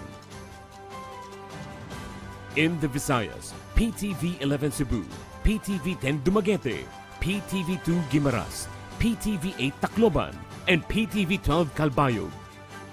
And in the heart of Mindanao, PTV 11 Davao City, PTV 8 Cotabato, PTV 7 Zamboanga, PTV 11 Sibugay, PTV 11 Pagadian, PTV 48 Davao del Norte, and PTV 8 Agusan del Sur.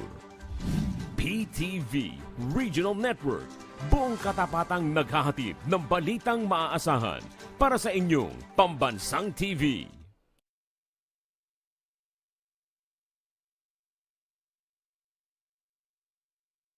Mga serbisyo ng pamahalaan ipararating sa mamamayan.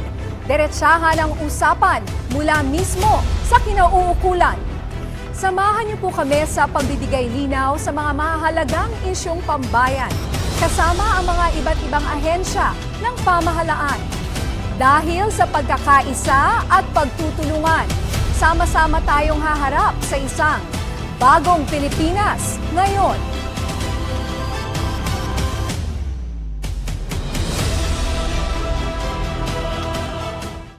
PTV Consumer Watch, bantay presyo sa gasolina.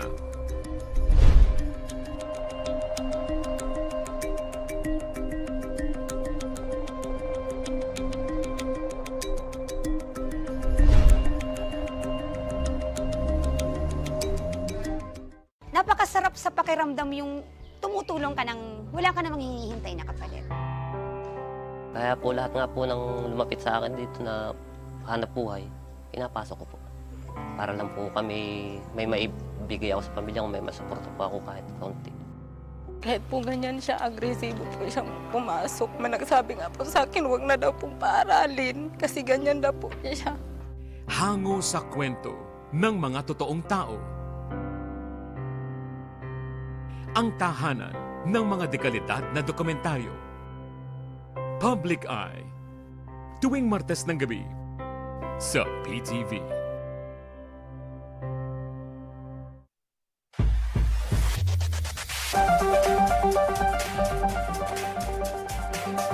PhilHealth finally fessed up on what it knew all along and tried to downplay since last week when the news of a Trojan horse virus infiltrated its network and escaped with a stash of information to include members' records running into the millions. Our Clezo Pardilia deep dives into the matter with this story.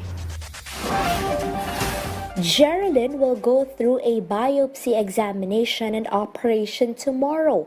That is why she headed to the Philippine Health Insurance Corporation's office to get her updated membership and data records and avail of health benefits. However, she failed to acquire the much-needed documents from PhilHealth. Some PhilHealth systems remain offline after a hacker successfully infiltrated the agency's computers and a Medusa Trojan virus and stole a plethora of information from the state insurance company. Siyempre malaking tulong si PhilHealth eh. Lalo sa kapag ka na-hospital ka, di ba? Ganyan. Pag may claims ka, so importante talaga si PhilHealth. Kaya nakakabala talaga pag nanakaw yung information mo. More than 700 gigabytes of PhilHealth digital information was illegally obtained and exposed by the Medusa hacker group, aside from the personal and sensitive information of PhilHealth employees. The DICT discovered and confirmed the stolen wealth of information also contained millions of members' data. It's not the entire database, but still a significant number. 10 million? Yes, millions. Ngayon, parang lumalaki na. But we're 90% done. The National Privacy Commission is investigating the full extent of the data breach. Some of the 421,000 files stolen by the Medusa Trojan have been confirmed to be related to membership claims that could be used for fraudulent activities. It appears na related siya sa claims. It might be an inventory or something, no? Pero hindi yung claim form eh. No, parang collection or reports to ng it appears na gano'n, no? But we have yet to clarify this with PhilHealth. Dahil wala sila nakuhang kahit na isang kusing na ransom from the government, they will try to monetize the information. And they will try to monetize the information by selling the information to scammers, to fishers, na pwedeng gamitin yung mga datos na yon para kumuha ng fake ID, magparehistro ng fake SIM card, fake registration ng SIM card, or whatever ano. So, may mga gamitan ng informasyon na yun. So, minomonitor po natin yan. The hacker group published this information in the dark web and on Telegram. The DICT is looking into coordinating with Telegram to remove all PhilHealth data on their platform. They are also coordinating with the National Bureau of Investigation to track those individuals who downloaded PhilHealth's information. Aside from administrative and criminal cases that could be charged against those who violated the data privacy law, those who illegally collected the PhilHealth's data are at risk to have their privacies compromised. The DICT urged the public to be more vigilant amid the ransomware attack by changing their online account passwords, activating multi-factor authentication, and not opening or entertaining suspicious emails, links, calls, and messages. We're looking at yung responsibilities ng bawat officials, departments, to see kung meron bang naging negligent. At also, tinitingnan natin kung naging forthcoming ba sila at kung wala ba silang tinatagong additional na information from us, no? Dapat i-up nila yung security systems nila. Tayo po ay merong naka-up, no, na regular antivirus software. At ito po ay courtesy of our partner, provider, noong nangyari po yung insidente na kung lalabas pa itong notice to proceed this week, ibig sabihin ay magtutuloy-tuloy na itong ating updated software antivirus protection. So makakaasa yung mga kababayan natin na hindi na ito mangyayari pa. PhilHealth pledged to provide full cooperation. It also assured the health benefit claims will not be affected and any form of bogus claims will be rejected. PhilHealth's website, member portal, and e-claims are now functional and up for access. Kaleza Pardilla for the Nation. Justice Secretary Jesus Crispin Boying Rimulya made his case crystal clear for adding spending next year with a POGO problem and the campaign against cybercrime demanding substantial allocations, respectively. Hence, the need to infuse the department with confidential funds was a no-brainer. Our Daniel Manalastas has more details. During the Senate budget hearing on the 2024 proposed budget of the Department of Justice, Justice Secretary Jesus Crispin Rimulya revealed to the senators the challenges they've encountered against illegal POGO operations, saying their problem and concern is mostly logistical. We had to go through a logistical nightmare trying to feed them on a daily basis. That's the reason why we cannot start arresting anybody. We do not have the place to confine them properly in a humanitarian manner. Even if we house them in, let's say, in a confined area, then the feeding, the bathing, the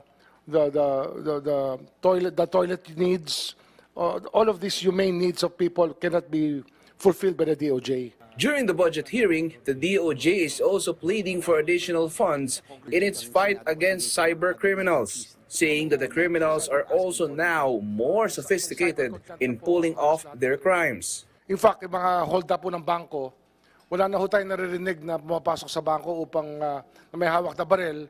Ang nangyayari po sa mga computer po natin at sa telepono, ninanakaw ang pera. Yung bank robbery po sa ano na ho, sa telepono na po, cyber na rin po. Rimulya said they need additional personnel to combat cyber crimes. That it was no-brainer for some senators on the issue of providing confidential funds for Justice Department. Medyo allergic ang Senado kasi doon sa mga other agencies, civilian in nature, that are asking for intel funds or confidential funds. But I think for this For this purpose, I think it's justified. The DOJ also gave an update on the status of the proposed Supermax prison, which aims to decongest the overcrowded New Bilibid prison. Remulla said they are looking into putting this in a private-public partnership. The proposal is really for the drug lords, sir. Drug lords and violent offenders. Daniel Manalastas for The Nation. Nearly a year and a half into its reign, the Marcos administration has quietly chalked up gains in its campaign against narcotics or illegal drugs, and without the gore and the body count. Our Melilis Moras narrates the numbers and more information gleaned in today's hearing on illegal drugs at the House of Representatives. Several issues on illegal drugs were brought up in today's hearing by the House Committee on Dangerous Drugs. During the inquiry, the House panel decided to summon the owner of the warehouse in Mexico, Pampanga, where law enforcement agencies last month seized more than 500 kilos of crystal meth worth 3.6 billion pesos. We just want to know, wag sana po kayong magagalit, Mayor Tomang, no? Pero gusto lang po namin malaman, kasi 2 beses na ho sa Pampanga and then Mexico po, and this is one of the biggest drug busts, whether the officials from barangay to municipality, we're not accusing anyone yet, no, Mr. Mayor Tumang, pero gusto po natin malaman kung involved po kayong mga local officials doon sa drug bust. According to House Committee on Dangerous Drugs Chair Robert Ace Barbers, from July last year when the administration of President Ferdinand R. Marcos Jr. began its rule, more than 7 tons of illegal drugs have been seized by the government. And from methamphetamine alone, the estimated value has reached 30 billion pesos. Congressman Barbers extended heartfelt felicitations to law enforcement agencies for a very fruitful yet bloodless campaign against illegal drugs. But he highlighted to hold all personalities behind this contraband strictly into account and prosecuted to the limits of the law. Sa loob lamang ng 5 linggo, naka 1.3 tons na po ang nahuhuli. 1.5 taon pa lamang sa administrasyon ng ating President BBM. The street value of the shabu is over 30 billion pesos. This amount can most definitely finance the elections and victory of drug lords in our political arena. Kahit po kampanya pang Pangulo, kayang pondohan ang war chest po na yan. Mabuti na nga lamang at marami pa ring matitinong kawani itong ating mga law enforcers or units na nagbabantay ng ating kapayapaan. In addition, House Senior Deputy Speaker Aurelio Gonzalez Jr. also said they will not leave the issue unresolved. I am aware of the pending bills of the amendments of the Republic Act number 9165 authored by our chairman, the Dangerous Drugs Act of 2002, and I can assure you the leadership of the House of the Representatives, our Speaker Ferdinand Gomez Romualdez, is committed in supporting the passage of this important piece of legislation. Earlier, House Speaker Martin Romualdez personally ordered the investigation. He said no less than President Marcos Jr. directed them to identify the people involved. In the coming days, the House Committee on Dangerous Drugs is expected to resume inquiry. Melilis Moras for The Nation.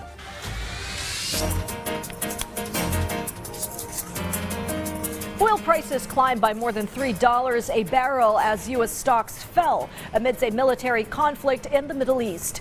In the meantime, the September U.S. jobs report also caused a rise in the rate stakes of the country's inflation. As far as the Israeli shekel is concerned, it sank to its lowest since early 2015, settling at 3.9880 per dollar.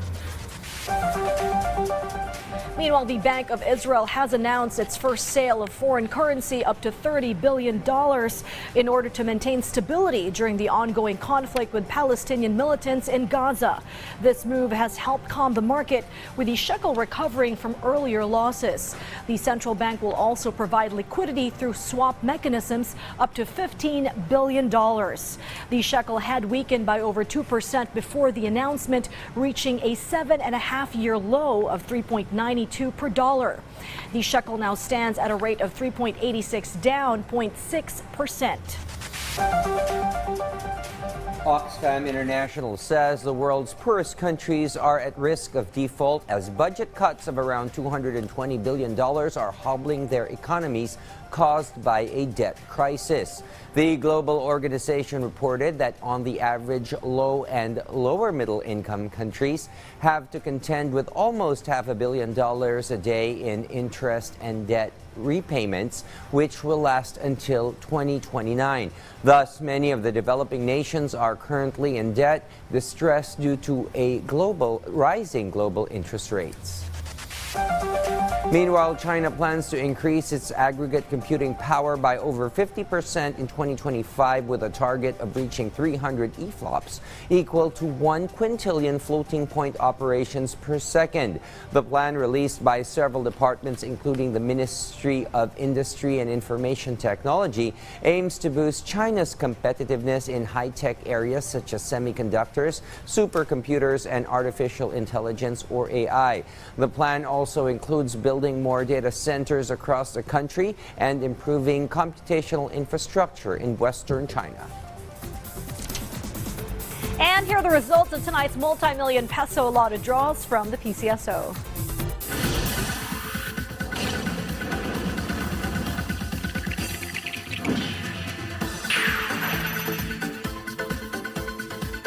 Good evening, Lotto players. For those who missed our draws today, October 9, 2023, I'll be doing a recap of the winning numbers. Let's start with the results of the 2 p.m. draw.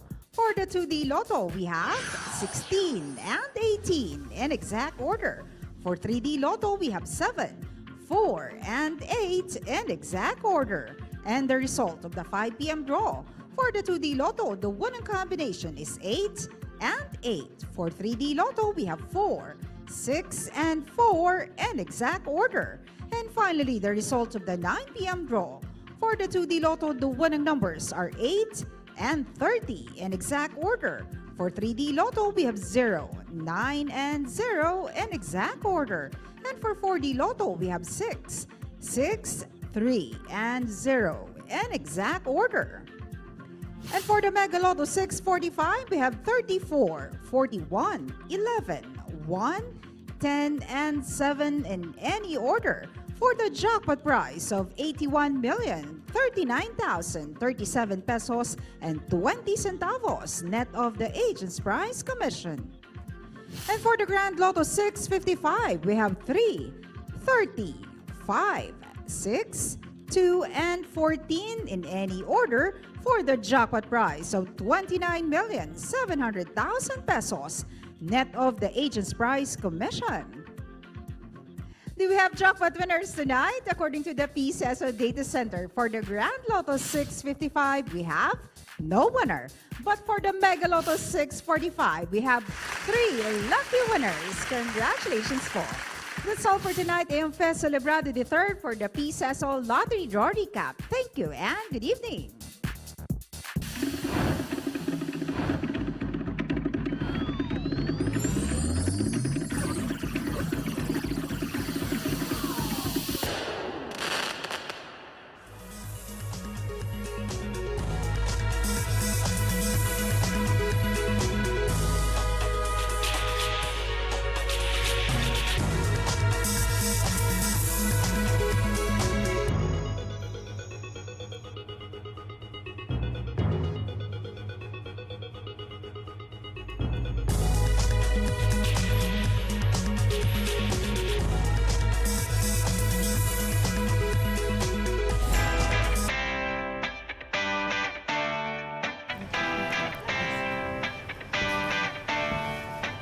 We'll now give you the latest buzz here in Pop Culture Corner.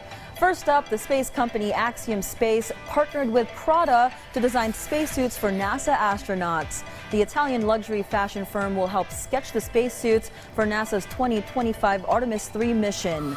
Prada will work closely with Axiom Space to develop innovative design concepts, materials, and features to protect spacemen from various elements in lunar surface. The BTS and James Jean 7 Phases exhibition is coming to Manila this October. The Hybe Insight announced this on X, formerly known as Twitter. The highly anticipated exhibition will take fans on a journey through artistry, creativity, and the world of BTS through the beautiful collaboration between the Grammy-nominated K-pop stars and renowned artist James Jean. The artistic collaboration will be held from October 27 to December 3 in a mall in Mandaluyong.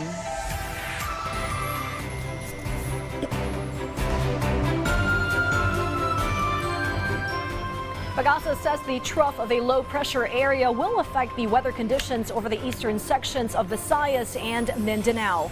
According to its forecast, this weather disturbance will be bringing cloudy skies with scattered rain showers and thunderstorms in Mindanao, the Bicol region, eastern and central Visayas. Meanwhile, Metro Manila and the rest of the country will have partly cloudy to cloudy skies with isolated rain showers and thunderstorms. And let's find out what the weather will be like in key Philippine and Asian cities.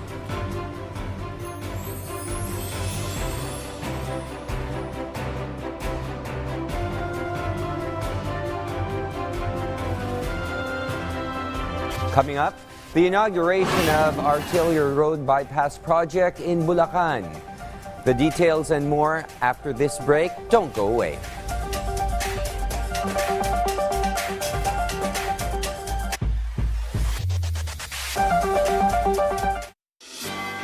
Pagpatak ng 1:00 ng hapon, sama-sama tayong tumutok sa sentro ng mga balita bilang mga tagapaghatid nyo ng tapat at napapanahong impormasyon. Kasama sina Audrey Goriseta, Naomi Tiburcio at Angelique Lazo. Sentro Balita, Lunes hanggang Biyernes, 1:00 ng hapon. Dito lang sa PTV.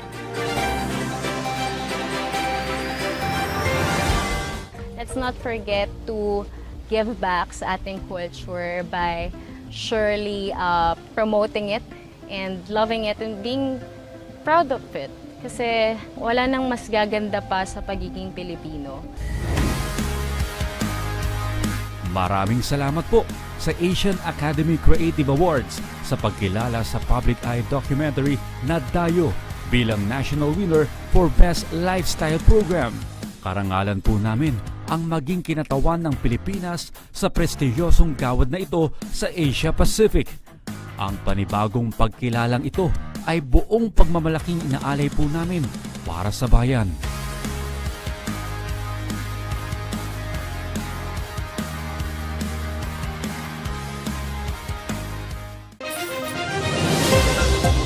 Isang oras na hitik na weekend balitaan ang sasa inyo tuwing Sabado at Linggo.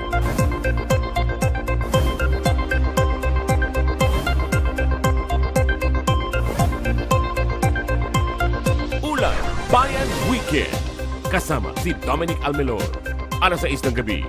Dito lang sa PTV.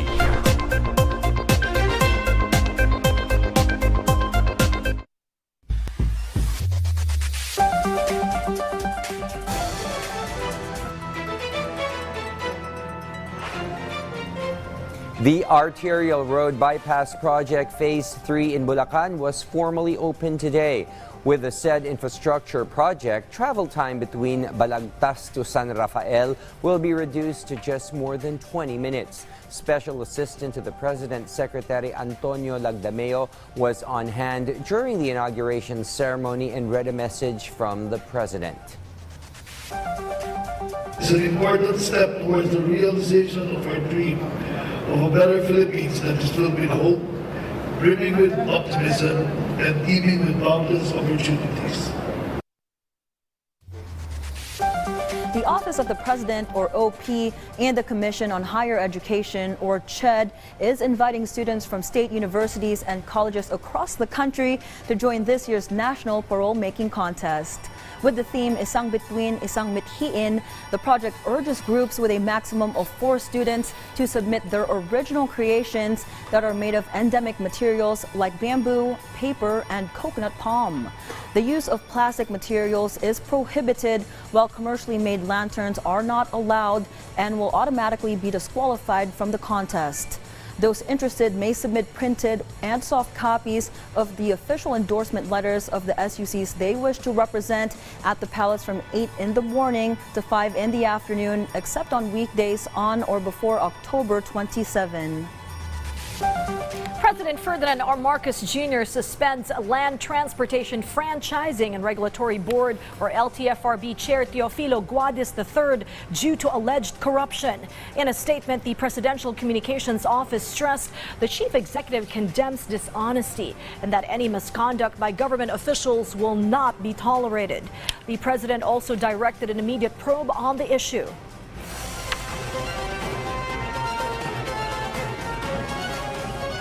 The latest Supreme Court resolution has the Finance Department, the Executive Secretary's Office, and both houses of Congress to satisfactorily explain or counter the latest petition against them and their hasty approval of the Maharlika Investment Fund Act from one Senator Coco Pimentel and the Bayan Muna bloc. The aforementioned parties have been ordered to submit within 10 days their counter-arguments against a joint petition filed by Pimentel and Bayan Muna for certiorari and prohibition, along with a pleading seeking for a temporary restraining order and a status ante order on the implementation of the MIF on the basis it was rushed and railroaded without the benefit of reasonable discussion. The Philippines is working on a national strategy to address the exploration and exploitation of deep-sea mineral resources through hosting a workshop with the International Seabed Authority to discuss the framework needed for ocean mining. The Philippines recognizes the abundance of minerals on the ocean floor, such as cobalt, manganese, copper, nickel, and rare minerals, which are mostly beyond national jurisdictions. The country is committed to the conservation and sustainable management of the oceans and encourages a holistic strategy for the exploration and development of the seabed. The workshop aims to revise the Philippine Mining Act in accordance with international law to enable participation in ISA activities. The ISA regulates and controls mineral resources in the seabed for the benefit of mankind. The organization has already issued exploration contracts and is developing regulations for deep-sea mining.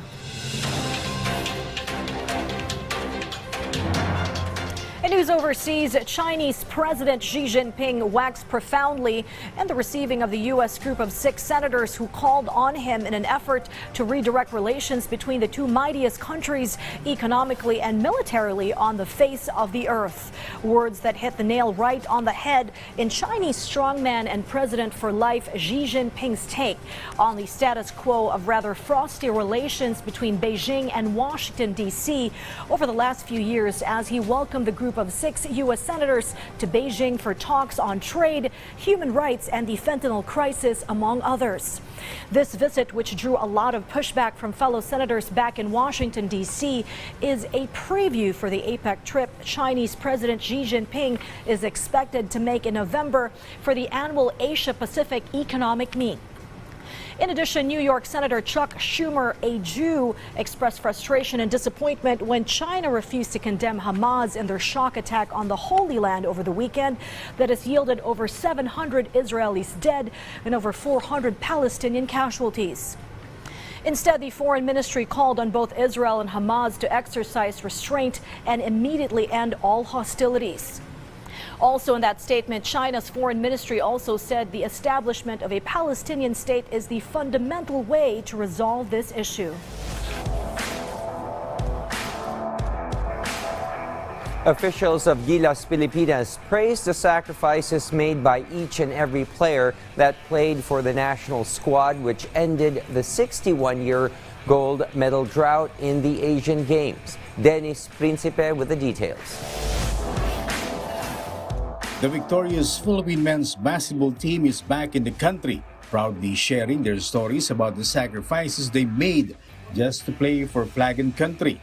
Today, officials of the team, collectively called Gilas Pilipinas, faced the media at the PBA office and revealed the eagerness of all its players to be part of the Asian Games roster. According to Gilas team manager Al Francis Chua, all of those that played for the team readily made themselves available for the national squad with no strings attached. The Philippines won the gold medal in the recently concluded 19th Asian Games in Hangzhou, China, to end the country's 61-year title drought. Tinawagan ko yan isa-isa dahil we need to practice right away because we got 12 days, right? Ni isang player doon, walang sinanong sa akin, magkano bayad sa amin? Magkano allowance? Magkano? Wala. PBA Chairman Ricky Vargas, however, revealed that there were two major players who could have been vital members of the squad but were eventually scratched from being considered for the final roster. We need this player badly, but this is the amount of money he wants. And then Tim and Al Francis said no. He's asking for the moon. It's going to destroy the team. That's amount of money he's asking for is even greater than what we pay for in our own naturalized player. Sir, sino yung player? Willie Marshall. I'd rather not say that. But he was not the only one. Oh. There was another one that we also asked and was also asking. And Al Francis said that no. Chua, meantime, proudly reminded about the PBA's role in this latest success of the national team. We're just proud because all players who play there except for Kwame, lahat galing sa PBA. Yan ang PBA. Handang tumulong, no? Ngayon, tanong mo, if I'm gonna be the manager again, hindi namin hawak yun. SVP yan. Dennis Principe for the Nation. In the meantime, here's a recap of today's lottery draws. For the 2 p.m. draw, the winning numbers for the 3D Lotto are 7, 4, 8, and 16, 18 for 2D Lotto. For the 5 p.m. draw, the lucky numbers for the 3D Lotto are 4, 6, 4, and 8, 8 for 2D Lotto. For the 9 p.m. draw, beginning with the 4D Lotto, the winning numbers are 6, 6, 3, and 0, while the lucky numbers for the 3D Lotto are 0, 9, 0, and 830 for 2D Lotto. For the Grand Lotto 655 with a jackpot prize of 29,700,000 pesos, the lucky numbers are 3, 30, 5, 6, 2, and 14. For the Mega Lotto 645, the winning numbers are 34, 41, 11, 1, 10, and 7, with a jackpot prize of 81,039,037 pesos and 20 centavos. There are 3 winners for the Mega Lotto 645 and no winner for the Grand Lotto 655. And our mental nourishment for tonight comes from logician, philosopher, economist, and Anglican Archbishop of Dublin, Richard Whately, known to be vocal in granting of the civil rights to Jews. And he once said, "Lose an hour in the morning and you will be all day hunting for it." I think this calls to mind very, very simply the importance of having a schedule. But as they say, the key is not to prioritize your schedule, but to schedule your priorities. Will? Yes, I agree, and I can relate to this because if I don't start properly in the morning, I will have the rest of the day paying for it because nothing is better than getting started out right. Everything else follows. Monique? Totally agree with you guys. It's just a really good habit to get up early and start your day and be productive, which I am slowly working on because I am not a morning person, but we're getting there. All right, well, before you know it, it'll be Christmas because there are now only 77 days left before Christmas. And so goes PTV News Tonight's roundup of tomorrow's headline stories. I'm Shorms Espina. I'm Monique Tuzon. And I'm William Theo. Join us again tomorrow on PTV News Tonight.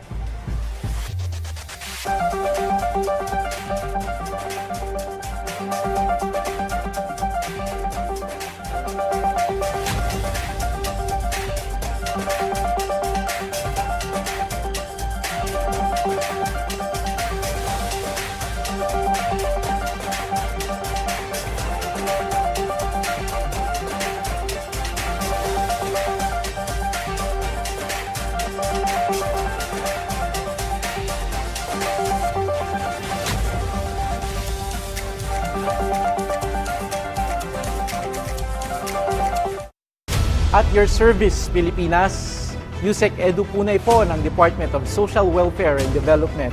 Samahan niyo kami tuwing alas 12 ng tanghali, Lunes hanggang Biyernes, para sa isang bagong Pilipinas ngayon. Dito lang sa PTV.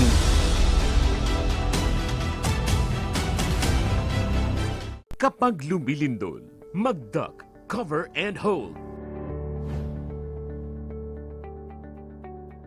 Huminahon at humanap ng matibay na bagay na magsisilbing panangga sa posibleng pagbagsak ng debris. Magtago at protektahan ang sarili. Kumapit ng mahigpit at hintaying matapos ang pagyanig. Sa panahon ng kalamidad, dapat laging listo. Join us for your nightly news fix. And always staying informed with our comprehensive coverage of news, business, politics, current events, and more. From our network of journalists across the Philippines and the rest of the world. Anchored by William Theo, Charms Espina, and Monique Tuzon. PTV News Tonight. Mondays to Fridays, 9:30 to 10:30 p.m. Only here on PTV.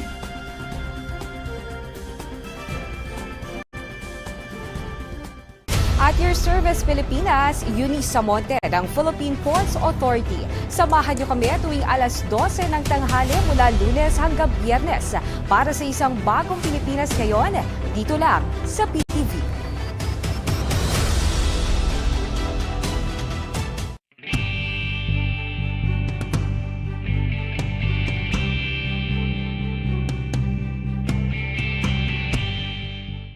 Ang pagpapahalaga sa karapatang katutubo ay pagyakap sa ating pagka-Filipino.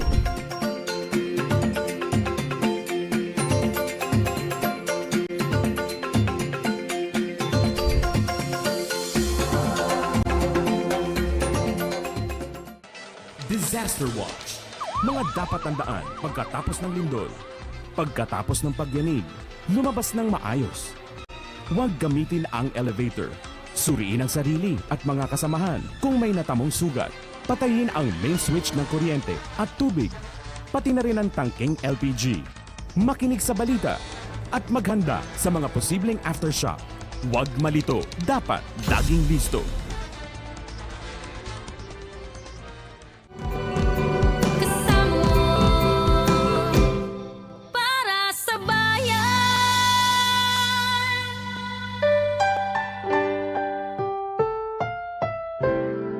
Susunod na programa ay rated PG. Ito ay nangangailangan ng patnubay at gabay ng magulang para sa mga batang manonood.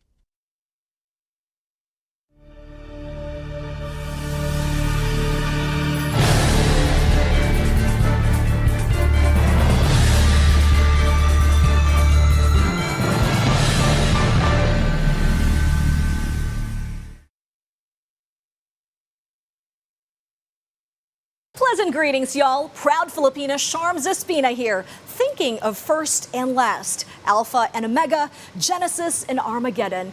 The latter simply being in today's context or the last 70 years summed up in 3 words: global thermonuclear war. And though the world has ample hydrogen bombs to blast the entire planet to kingdom come, it was in the time of JFK and Nikita Khrushchev over 60 years ago when the world teetered on the brink of nuclear annihilation in the Cuban Missile Crisis. It was then a game of chicken JFK somehow managed to win to avert a state of mutually assured destruction or MAD. It has been armed.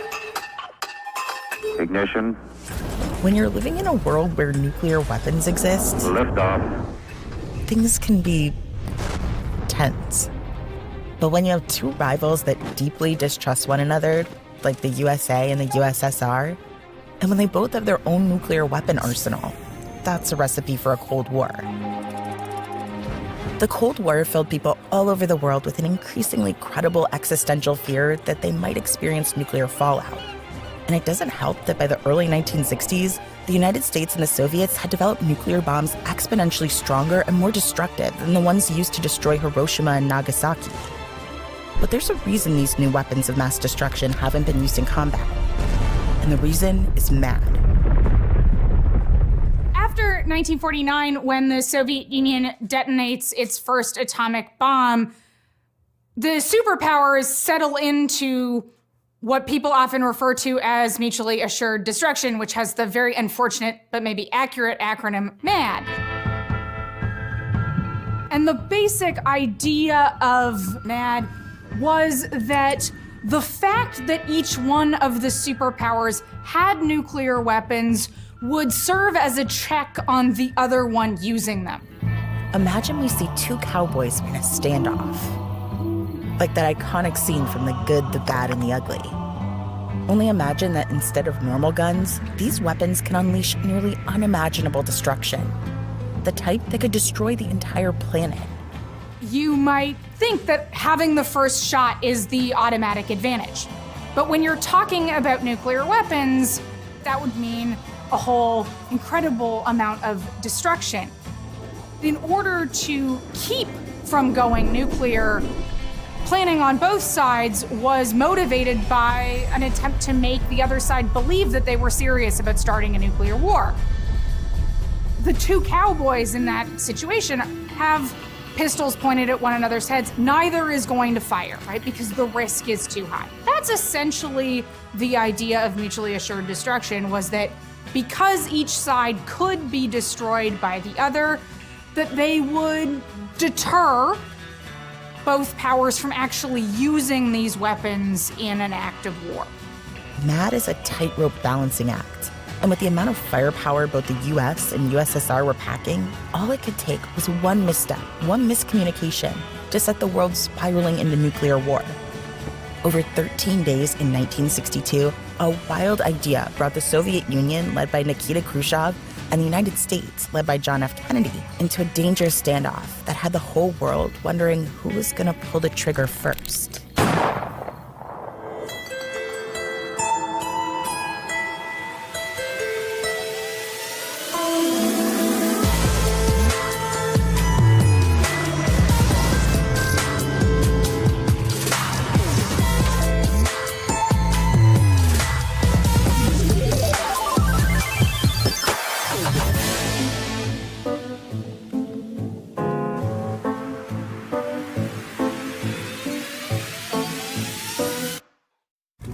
It's 1959, and the Soviet Union is under new leadership. Nikita Khrushchev is a former scrappy metal worker and current scrappy veteran politician who, despite serving as Stalin's right-hand man during his rule, now embarks on a program of de-Stalinization after Uncle Joe dies. In the United States, a rising star adds some much-needed handsomeness to the United States Senate, John F. Kennedy. More than just a pretty face, Kennedy was born and bred for power. The son of a diplomat and graduate of Harvard University, he is as preppy as a private yacht, even though he sailed torpedo boats in the Navy. On an official visit from New York, Khrushchev meets with several American lawmakers, including the young Kennedy. They both started in politics young, but that might be where the comparisons end. Khrushchev had no more than 2, at most 3 years of formal education in a not very good church school. As a result of this, he was highly uncultured and about as different from John Kennedy as one could possibly imagine. Both men underestimate each other from the outset. Despite Kennedy's pedigreed background, or perhaps because of it, Khrushchev is unimpressed when Kennedy rolls in late for their meeting. Later, Khrushchev observes that Kennedy is, and I quote, too young to be a U.S. senator. As Michael Scott once said, boom, roasted. Kennedy on his end notices that Khrushchev, a Russian, drank a lot of vodka. A keen observation that only a Harvard graduate could make.